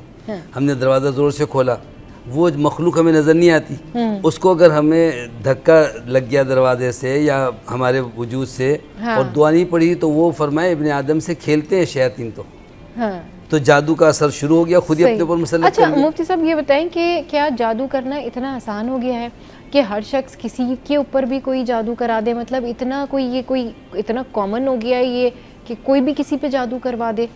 असल जैसे मैंने अर्ज़ किया कि जादू तो देखिए जितना कोई अल्लाह का बागी होगा उतना उसके लिए आसान है। अच्छा। सूरह बकरा में अल्लाह ने जनाब सुलेमान अलैहिस्सलाम के बारे में यहूदियों का एक जुमला नकल किया कि सुलेमान अलैहिस्सलाम की जो बादशाहत थी ना, वो सबसे अनोखी थी। जिन्नात उनके ताबे थे, हवा उनके मातहत थी, चरिंद परिंद की बोली बोलते और समझते थे। तो जब उनका इंतकाल हुआ तो इन यहूदियों ने कहना शुरू कर दिया कि सुलेमान जादूगर थे, जनाब सुलेमान अलैहिस्सलाम। तो अल्लाह ने फरमाया वमा कफ़र सुलेमान वलाकिन्न शयातीन कफ़रू, जनाब सुलेमान अलैहिस्सलाम ने कुफ्र नहीं किया, वो तो अल्लाह के नबी थे और ये तो मौजज़ा था उनका। शयातीन ने कुफ्र किया, तो कुफ्र है ये। और कुफ्र कितना आसान है आप समझ लें आज। सही। फ़राइज़ का इनकार करना कुफ्र है, अल्लाह की सिफ़ात का इनकार करना कुफ्र है, कुरान का इनकार करना कुफ्र तो आम है ना। और ईमान बड़ा मुश्किल है। ईमान में तो सारे अज्जा को मानना, उस पर अमल करना, उसके मुताबिक फूंक फूंक कर कदम रखना, तो फिर कुफ्र तो आसान है। सही। कुफ्र आसान है तो जादू भी आसान है। सही। चलिए जी, ख्वाजा साहब भी हमारे साथ इस वक्त मौजूद हैं, उनसे बात करते हैं, लेकिन पहले एक ब्रेक लेते हैं, उसके बाद फिर वापस आते हैं और डिस्कशन को कंटिन्यू करते हैं। Welcome back. बात हो रही है जादू पे कि क्या जादू करना इतना आसान है। और आजकल तो जिस तरीके से सुनने में आता है कि भाई आपको किसी चीज़ की ज़रूरत ही नहीं है, जो लोग इस तरह का अमल करते हैं आप उनके पास जाएं, जादू कराएं, अपना ईमान ख़राब करें और दूसरे की ज़िंदगी तबाह करने के लिए जो आपके दिल में आता है वो आप करें। लेकिन इन लोगों को कोई पूछने वाला नहीं है, कोई कहने वाला नहीं है कि ये हसद में, जलन में इतना आगे क्यों निकल जाते हैं। ख्वाजा साहब, मैं सबसे पहले तो आलम इस्लाम को जिसने ईद मिलादुन नबी मुबारकबाद कहना चाहूँगा। और दूसरी बात, बहुत अच्छा मौजू चुना आपने। असल में मेरी तहकीक के मुताबिक जादू आसान नहीं है। अच्छा। मेरी तहकीक के मुताबिक जादूगर आसान नहीं है। अच्छा। जादूगर बनना आसान नहीं है। सही। इस अमलियात तो करना आसान। तो ये तो आए दिन हर किसी को कहता रहता है हम पे किसी ने जादू करा दिया, हम पे किसी ने जादू करा दिया। अच्छा सवाल जी। देखिए, हमारे यहाँ कुछ हमारे अपने अमाल की गलतियाँ, हमारे अमाल ख़राब होने की वजह से हम जादू और असराती गिरफ्त में आते हैं, तो हम उसका इल्ज़ाम किसी और को देते हैं। अब मैं आपसे कहूँ जादूगर ढूंढ के लाएं तो मुश्किल सवाल है। अच्छा, हमारे मुश्किल सवाल है। कहाँ We don't know कि हाँ। अच्छा, उनके तो सींग निकले होते हैं ना, तो सींग वाले मखलूक बहुत ये नहीं पता, लेकिन गले में वो बड़े बड़े टल डाले होंगे। हाँ, मतलब कुछ इसी तरह का गेटअप होता है जो। लेकिन कहाँ है वो? मिला कभी आपको राउंड पे, गली में, मोहल्ले में? कहीं नहीं। तो इसका मतलब मुश्किल काम है। अच्छा, फिर अब अमल की बात करते हैं, तो अमल करना भी मुश्किल है। यानी वो जो नेक बंदे होते हैं उनके अलावा जो शैतानी लोग हैं, उनके जो अमाल हैं, आप मैं एक सेकंड के लिए आपको कहूँ, आप कहेंगे हम नहीं कर सकते। तो जितना, जैसे मुफ्ती साहब ने कहा कि वो लोग नापाक रहते हैं, और बहुत सारी ऐसी चीज़ें जो बहुत आसान नहीं है, बहुत मुश्किल है। यानी अगर मैं आपसे कहूँ कि वो गलाजत के ढेर पे बैठते हैं तो बहुत मुश्किल अमल है, बैठना ही नामुमकिन है। तो इसीलिए मेरी तहकीक के मुताबिक ना तो जादूगर मिलना आसान है और ना जादू करवाना आसान है। ये सारे जो भी आमाल होते हैं या हमारे अपने किरदार का नतीजा, हमारे अपने अमल का नतीजा, हमारे अपनी दीन से दूरी का नतीजा। तो जब दीन से दूर होंगे, जब अल्लाह के अस्कार नहीं करेंगे, अल्लाह का जिक्र नहीं करेंगे, हुजूर की सुन्नत पे अमल नहीं करेंगे, तो यकीनन हम गिरफ्त में आएंगे। अब सवाल ये था कि क्या ये एहसान है, और ये इतना एहसान है कि अब हर दूसरे बंदे पे जादू है। तो ये एहसान नहीं है, मुश्किल काम है, और हर बंदे पे जादू नहीं है। कुछ नज़र की वजह से बीमार हैं, कुछ बीमारी की वजह से बीमार हैं, और कुछ किसी के तरक्की कर जाने की वजह से बीमार है कि भाई फलां बंदा तरक्की कर गया, तो हसद का प्रॉब्लम है शिकार किसी को। हाँ, सही, और फिर दूसरा, वो शख्स दिख रहा है, मैं दिख क्यों नहीं रहा, हाँ, उसके पास ये है तो मेरे पास क्यों मेरे नहीं पास क्यों नहीं। और अगर वो इस सब चीज़ें उसके पास हैं, तो अब जो उसके पास नहीं, जो है उस पर शुक्र नहीं अदा करना, हाँ, जो नहीं है उसका रोना रोएगा। जैसे एक बंदे के पास गाड़ी तो है लेकिन अच्छी गाड़ी नहीं है या जदीद गाड़ी नहीं है, तो अब वो इस बात पर रोएगा कि मेरे पास जदीद गाड़ी नहीं है। और इसी तरह अगर वो अच्छी जगह पढ़ रहा है तो इस बात पे नहीं रोएगा कि मैं अच्छी जगह पढ़, उससे अच्छी जगह क्यों नहीं पढ़ रहा। अगर वो पाकिस्तान में पढ़ रहा है तो मैं उससे बाहर क्यों नहीं पढ़ रहा, पाकिस्तान की किसी यूनिवर्सिटी में पढ़ रहा है तो बाहर क्यों नहीं पढ़ रहा। सही। तो असल में लोग हसद और नज़र का ज़्यादा शिकार है। हाँ। तो जिसकी वजह से हम क्या करते हैं, उसको नाम जादू का देते हैं, हाँ, जबकि वो जादू नहीं होता। सही। और जादू करना भी बहुत मुश्किल है, जादूगर को ढूंढना भी बहुत मुश्किल है। हाँ, सही। मेरी तहकीक है। सही। और जिन पर हो जाए उनको क्या करना चाहिए। हाँ, उनको क्या करना चाहिए जरा ये बताएं, जिन पे जादू हो देखें, जितना अपना राब्ता अल्लाह और उसके महबूब की ज़ात से जोड़ लेंगे उतना आप जादू से महफूज रहेंगे। जैसे अगर कोई भी, जैसे मुफ्ती साहब ने बताया कि पहला है कि वो अल्लाह का जिक्र करे, कुरान पाक पढ़े। अब जैसे कुरान शरीफ में आखिरी 2 सूरतें जो नाजिल हुई जादू की काट के लिए हुई, और वही वो गिराएं खोली गई, जिब्रील अमीन तशरीफ लाए। तो जो चाहता है कि मेरी जादू की गिरा, मेरे नसीब पे जो लगी बंदिशें हैं उनकी गिराएं खुल जाएं, तो उसे चाहिए अल्लाह का कलाम पढ़े, अल्लाह का कलाम पढ़े। सही, बिल्कुल सही। और जैसे ही वो अल्लाह का कलाम पढ़ेगा, जैसे मेरी आज की इस महफिल में नसीहत भी है। अलामात क्या होती हैं, पता कैसे चलता है कि किसी शख्स पर जादू है? देखिए, बहुत अच्छा ज़ाहरी जो उसका वजूद है वो गिरफ्त में आता है, दिमाग गिरफ्त में आता है, वो जो मौजूदा उसकी एक्टिविटी है वो नहीं रहती। हाँ। वो जो जिस्म में फुर्ती है वो नहीं रहता, वो फुर्तीला जिस्म नहीं रहता, वो अपने आप गिरफ्त महसूस करेगा, दिमाग को बंद महसूस करेगा। कोई सवाल किया जाएगा तो ऐसे लगेगा जैसे सुन है, जैसे नींद की हालत में। और इसी तरह वो दिगर, अगर वो जादू असरात की सूरत में बढ़ जाएगा तो वो गैर इंसानी हरकत करेगा। अच्छा। जैसे एक नॉर्मल इंसान कभी भी चीखेगा नहीं, चिल्लाएगा नहीं, महफिल में बैठ के कहकहा नहीं लगाएगा। हाँ। तो वो इस तरह की गुफ्तगू करेगा जिसमें कहकहा होगा, एक नॉर्मलिटी नजर आएगी। हाँ। ज़ाहरी अलामात से पता चलता है। फिर बहुत सारे उलूम है, हाँ, जिससे हम ये बता सकते हैं कि फ़ला बंदे को मर्ज़ है, असरात हैं, जादू है, नज़र है, क्या है। सही, बिल्कुल ठीक कह रहे हैं। अच्छा, अब किसी को पता चल गया कि उस शख्स के ऊपर जादू है, तो वो शख्स फौरी तौर पर, अब आप जैसे बता रहे हैं कि भाई इन लोगों को तो ढूंढना भी मुश्किल है, तो समझ ही नहीं आता कि कौन है, कहाँ है, किसके पास जाए, कैसे जो है वो अपना जादू जो है, वो जो अमल होता है, जो बुरा अमल होता है, उसकी काट करें, उसको ख़त्म करें। देखिए, जादू के अमल का मैंने अब तक ज़िंदगी में, सरकार का कॉल भी यही है, हाँ, और तजर्बा भी बता, बहुत आसान, आखिरी 2 सूरतें पढ़ें। अच्छा, बिल्कुल, हाँ। सूरह फलक जी 100 बार, सूरह नास 100 बार, पानी पर दम करें, पी लें। सही, बेहतरीन इलाज है, यानी आसान तरीन। जी 100 दफ़ा पढ़ ले, सही, बेहतरीन इलाज है। आखिरी 2 सूरतें 100 बार जादू की काट के लिए बेहतरीन इलाज। रोजाना पढ़ना है, रोजाना पढ़ ले, बिला नागा पढ़ ले। अच्छा, नहीं, अब जैसे किसी को आपने बता दिया कि ये दोनों सूरतें पढ़ लें और पढ़ के पानी पे दम करके पी लें, तो ये कितने दिन तक होगा अमल, कब तक वो रोज़ाना, मतलब 30 डेज़ करे, 15 डेज़ करे? बहुत अच्छा सवाल है। हाँ। देखिए, हमारे यहाँ तादाद का मसला रहता है, कोई कहता है 41 दिन करते रहे, कोई कहता है सारी ज़िंदगी करता है। हाँ। मेरा ईमान कामिल ये है कि अगर कामिल यकीन के साथ आपने एक बार भी कर लिया तो मेरा अल्लाह शफा देगा। अच्छा, बिल्कुल सही कह रहे हैं कि अगर एक दफ़ा भी आपने ये दोनों कामिल यकीन पढ़ के यकीन कर अगर आपने पी लिए हैं तो आपको शिफा हो जाएगी। नहीं, जो भी किसी किस्म का जादू है या जो भी किसी किस्म की इस तरह के नजर बद होते हैं या अमलियात होते हैं वो ख़त्म हो जाएंगे। मुफ्ती साहब, क्या इसके लिए आप मैसेज देंगे लोगों को जो कि इस वहम में पढ़ के अपनी कामयाबी और तरक्की से भी दूर हो जाते हैं कि उन पर किसी ने जादू करा दिया तो अब तो ज़िंदगी में वो कुछ कर ही नहीं सकते? बिस्मिल्लाहिर्रहमानिर्रहीम। सबसे पहले तो ये कि जब लोग महसूस करें अलामात, हाँ, जादू है या कुछ और है जी, तो जादू की अलामात ये है कि इंसान अपने इख्तियार में नहीं होता, यानी वो करना चाहता है कर नहीं सकता। कभी कभी तो ख्वाब में भी आपने देखा कि सोए हुए एकदम जिस्म अकड़ जाता है, बोलना चाहते हैं बोल नहीं सकता, तो शैतान का तसल्लुत होता है। ऐसी सूरत में जब कभी उस पर कोई असरात हों और उसका वो इलाज करना चाहें तो सबसे बेहतरीन अमल अभी जैसे हमने बताया ज़िक्र अस्कार शुरू कर दें। ज़िक्र अस्कार और बग़ैर तादाद के भी पढ़े तो भी कोई हरज नहीं है। सुबह शाम के अस्कार की पाबंदी करे, कुरान की तिलावत करे। और कभी कभार उसमें ऐसा भी होता है कि जब वो पढ़ने लगता है वो तकलीफ़ बढ़ जाती है, शैतान और ज़ोर लगाते हैं। हाँ, अच्छा, ऐसी सूरत में जिस शख्स के ऊपर जादू हुआ हो वो नमाज से दूर हो जाए और वो नमाज की पाबंदी ना कर पाए तो वो उसके दूसरा शख्स उसके पास बैठ के पढ़े। अच्छा, सही। उसका इलाज हो जाएगा। हाँ।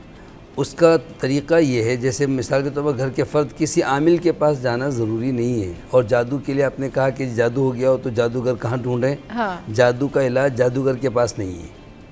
वो शैतान के ताउन से शरारत तो करते हैं, लेकिन उसका तोड़ जो है ना कुरान मजीद और दुआओं में है। माशाल्लाह, सुभान। और उसका बेहतरीन तरीका यही है कि अगर मरीज़ पढ़ सकता हो तो उसको कहें, छोटा सा कलिमा है, हाँ। ला इलाहा इल्लल्लाहु वहदहु ला शरीका लह लहुल मुल्कु व लहुल हम्द व हुवा अला कुल्लि शैइन क़दीर। आपने फरमाया सुबह जिसने 100 मरतबा पढ़ लिया शैतान उसके करीब नहीं फटक सकता। सही। और जो शाम को पढ़ ले तो दूसरे दिन सुबह तक, यानी सुबह शाम के अस्कार में ये भी शामिल है। सही। और इसी तरीके से जो दूसरे अस्कार अगर वो नहीं पढ़ सकता, बसा औक़ात ऐसी कैफियत होती है कि वो अपने आपे में नहीं है, सुन नहीं रहा है, बोल नहीं रहा है, हिलजुल नहीं कर रहा है, तो उसके पास बैठ के कोई सूरह बकरा पढ़े या आखिरी ये 3 कुल पढ़े या इसी तरह से ये ला इलाहा इल्लल्लाह का विर्द करे, तो उस पर जो शैतान है ना उसको इतनी तकलीफ़ होती है। शेख अब्दुस्सलाम, चले डिस्कशन कंटिन्यू करते हैं। कॉलर ने हमें ज्वाइन किया है। अस्सलाम वालेकुम, कौन बात करिए, कहाँ से? जी हेलो। जी बोलिए। जी, मैंने ये मुफ्ती साहब से बात करनी थी कि इनसे मुझे इस्तिखारा करवाना है। अगर मुझे इनका नंबर मिल जाता तो मैं पर्सनली बात कर सकती हूँ इनसे। जी, इस्तिखारा करवाना है तो मैं अपना नंबर दे देता हूँ, लेकिन इस्तिखारा किसी और से नहीं लिया जाता। इस्तिखारा का माना है कि आप किसी काम के करने के बारे में पहले अपनी बिसात के मुताबिक, thank you very much Ayra, आपने कॉल किया। जी, आप अपनी बिसात के मुताबिक पहले कोशिश कर लें कि इस काम में खैर है। हाँ। मसलन सफ़र करना है, तिजारत करनी है कोई भी, हाँ। तो उस काम को आप अपनी बिसात के मुताबिक, अपनी कोशिश के मुताबिक पहले तो फैसला कर लें कि काम को आप करना है। अब करने में फ़ायदा है या नुकसान है, उस काम के करने से पहले आप वुज़ू करें, 2 रकात नमाज पढ़ें और दुआ इस्तिखारा पढ़ के काम शुरू कर दें। बस काम शुरू कर दें। इस्तिखारे का मतलब ये नहीं कि कोई जवाब आएगा और कोई निशानी ज़ाहिर होगी, ये लोगों ने इसको इतना मुश्किल बना दिया है। सही। नबी करीम सल्लल्लाहु अलैहि वसल्लम ने सहाबा को इस्तिखारा का तरीक़ा बताया, किसी की तरफ से आपने इस्तिखारा नहीं किया। तो इस्तिखारा किसी और से नहीं निकलवाया जाता। और इस्तिखारा इतना मुश्किल नहीं है कि कोई आलिम आपको बताए कि जी इसमें हाँ आ गई है ना आई है, बल्कि आप मिसाल के तौर पर बच्चों की शादी है, कहीं से कोई रिश्ता आया है, आप अपने तौर पर तो पहले मालूमात कर लें जी कि भाई वो दुनियावी लिहाज से, दीनी लिहाज से, अखलाक आदत के लिहाज से सही है। अब आप मुतमईन हो गए। हाँ। अब आप हाँ कहने से पहले 2 रकात नमाज पढ़ें, बच्चा बच्ची खुद पढ़े, वालिदैन पढ़ें, 2 रकात नमाज पढ़ के वो दुआ पढ़ें और कहें जी हमें इशा की नमाज के बाद नहीं दिन में किसी वक्त भी सिवाय ममनू औकात के। सही। ये तो इशा के बाद पढ़ना और सो जाना और ख्वाब आना, ये तो उसको मुश्किल बना दिया गया है। अच्छा। ऐसी कोई शर्त नहीं है, कोई ऐसी पाबंदी नहीं है। और फिर उसमें ताखिर भी नहीं है, ये नहीं कि इतने दिन तक पढ़ेंगे। जी जी। मिसाल के तौर पर अभी कोई काम करना है, 5 मिनट 10 मिनट के बाद उसका हाँ और ना का फैसला करना है, आप उनसे कहें जी मुझे बस 5 मिनट दे दें। सही। 2 रकात में कितनी देर लगेगी? जी। वज़ू करें, 2 रकात नमाज पढ़ें, वो दुआ पढ़ के कहें जी ठीक है मुझे ये सौदा मंजूर है या ये सफ़र या जो भी काम करना है। हाँ। किसी और से इस्तिखारा निकलवाना दुरुस्त नहीं है। हाँ, मशवरा ले सकते हैं। इस्तिखारे की दुआ पढ़ें, वो जो आप बता रहे हैं। अच्छा। इस्तिखारा की दुआओं की किताब में अल्लाहुम्मा इन्नी अस्तखिरुका बिइल्मिका व अस्तक़दिरुका बिक़ुदरतिका लंबी दुआ है जी, वो दुआ पढ़नी चाहिए। सही। अच्छा, ये बताएं ख्वाजा साहब कि अभी जिस तरीके से हम बात कर रहे हैं जादू के हवाले से और माशरे में जो ये बहुत आम होता जा रहा है, अपनी प्रोटेक्शन किस तरह की जा सकती है? आपने बहुत ज़बरदस्त बताया कि इस तरह से सूरतें पढ़नी चाहिए और फिर पानी पर दम कर पी लें, लेकिन ओवरऑल रोज़ाना प्रोटेक्शन के तौर पे क्या करना चाहिए? नज़र बद से बचने के लिए क्या करना चाहिए कि आप सुबह निकल रहे हैं या आपको ऐसा है कि जी ठीक है मुझे बहुत ज़्यादा नज़र लगती है या मैं नज़र बद से बचना चाहता हूँ या चाहती हूँ, तो क्या करें? देखिए, पहले तो मैं बहन की कॉल का जवाब दूंगा। जी जी। इस्तिखारा हमारे यहाँ होता है, हमारे सुन्नत के लोग हैं, हमारे यहाँ होता है। हम बताते भी इस्तिखारा, पूछते भी हैं और ख्वाब वाला भी हमारा सिलसिला होता है। ख्वाब में इस्तिखारे का जवाब भी आता है। सही। हमारे यहाँ 2 रकात नवाज़ नफल तहियतुल हाजत पढ़ें या इस्तिखारे की नीयत से पढ़ें, उसके बाद इस्तिखारे की दुआ पढ़ के सो जाए, ख्वाब में बिशारत होती है, हाँ या ना का जवाब आता है। अगर ग्रीनरी देखें, नूर बरसता देखें, बारिश देखें, इसका मतलब है कि जो आपने इस्तिखारा किया वो ठीक है, और जो नहीं किया वो लग। हमारे यहाँ इस्तिखारे के बहुत सारे तरीके भी हैं जो उलमा ने इरशाद फरमाए, और जैसे हर चीज़ में जिद्दत होती है ऐसे बाकायदा एक इस्तिखारे का उलूम है। तस्बीह के ज़रिए भी इस्तिखारा है, आयतें डिफरेंट किस्म के इस्तिखारा, जिसको इस्तिखारा मालूम करना हो वो इस्तिखारा कर सकता है, खुद भी कर सकते हैं, किसी से पूछ भी सकते हैं। दूसरी बात आपने सवाल किया नज़र बद से हम बचेंगे कैसे। देखिए सबसे पहले तो एक आम हर बच्चे को पता है, हमारे यहाँ ख़ास तौर पर हमारे यहाँ हर बच्चा आयतुल कुर्सी याद करे और घर से निकलने से पहले पढ़ लिया करे। सही, बेहतरीन इलाज है, सही, बेहतरीन तहफ़्फ़ुज़ है, बेहतरीन तरीक़ा। या अल्लाह पाक के इसमें पाक, या हफीज़ु, या हाफिज़ु, या रक़ीबु, या बर्रु, ये पढ़ लिया करें। इसके पढ़ने से इंसान की हिफाजत होती है, और तमाम किस्म के, अगर बहुत आसान है, अल्लाह नबी के हवाले, अल्लाह नबी निगहबान, अल्लाह निगहबान, ऐसे लफ्ज़ भी कह दिया जाए, उससे भी इंसान इस तरह की तमाम चीज़ों से, नज़र बद से, जादू से, असरात से महफूज रहता है। और यकीन कामिल पहली शर्त है। यकीन कामिल जो है ना वो पहली शर्त है, बिल्कुल। तो जब भी आप बाहर जाएं, बाहर जाने से पहले चारों कुल और आयतुल कुर्सी पढ़ के ज़रूर जाएं। इससे आपकी प्रोटेक्शन भी होगी, आप नज़र बद से भी बचेंगे, और आपके सारे काम जो हैं वो ठीक हो जाएंगे। बहुत शुक्रिया ख्वाजा साहब, बहुत शुक्रिया मुफ्ती साहब, आप हमारे शो पर आए। शो का टाइम जो है वो एंड अप हो गया है, तो आज के शो का फीडबैक ज़रूर दीजिएगा हमारी सोशल साइट पर। अपने इर्द गिर्द लोगों का ख्याल रखें, हंसते रहें, मुस्कुराते रहें, और देखना मत भूलें सीरियस 10।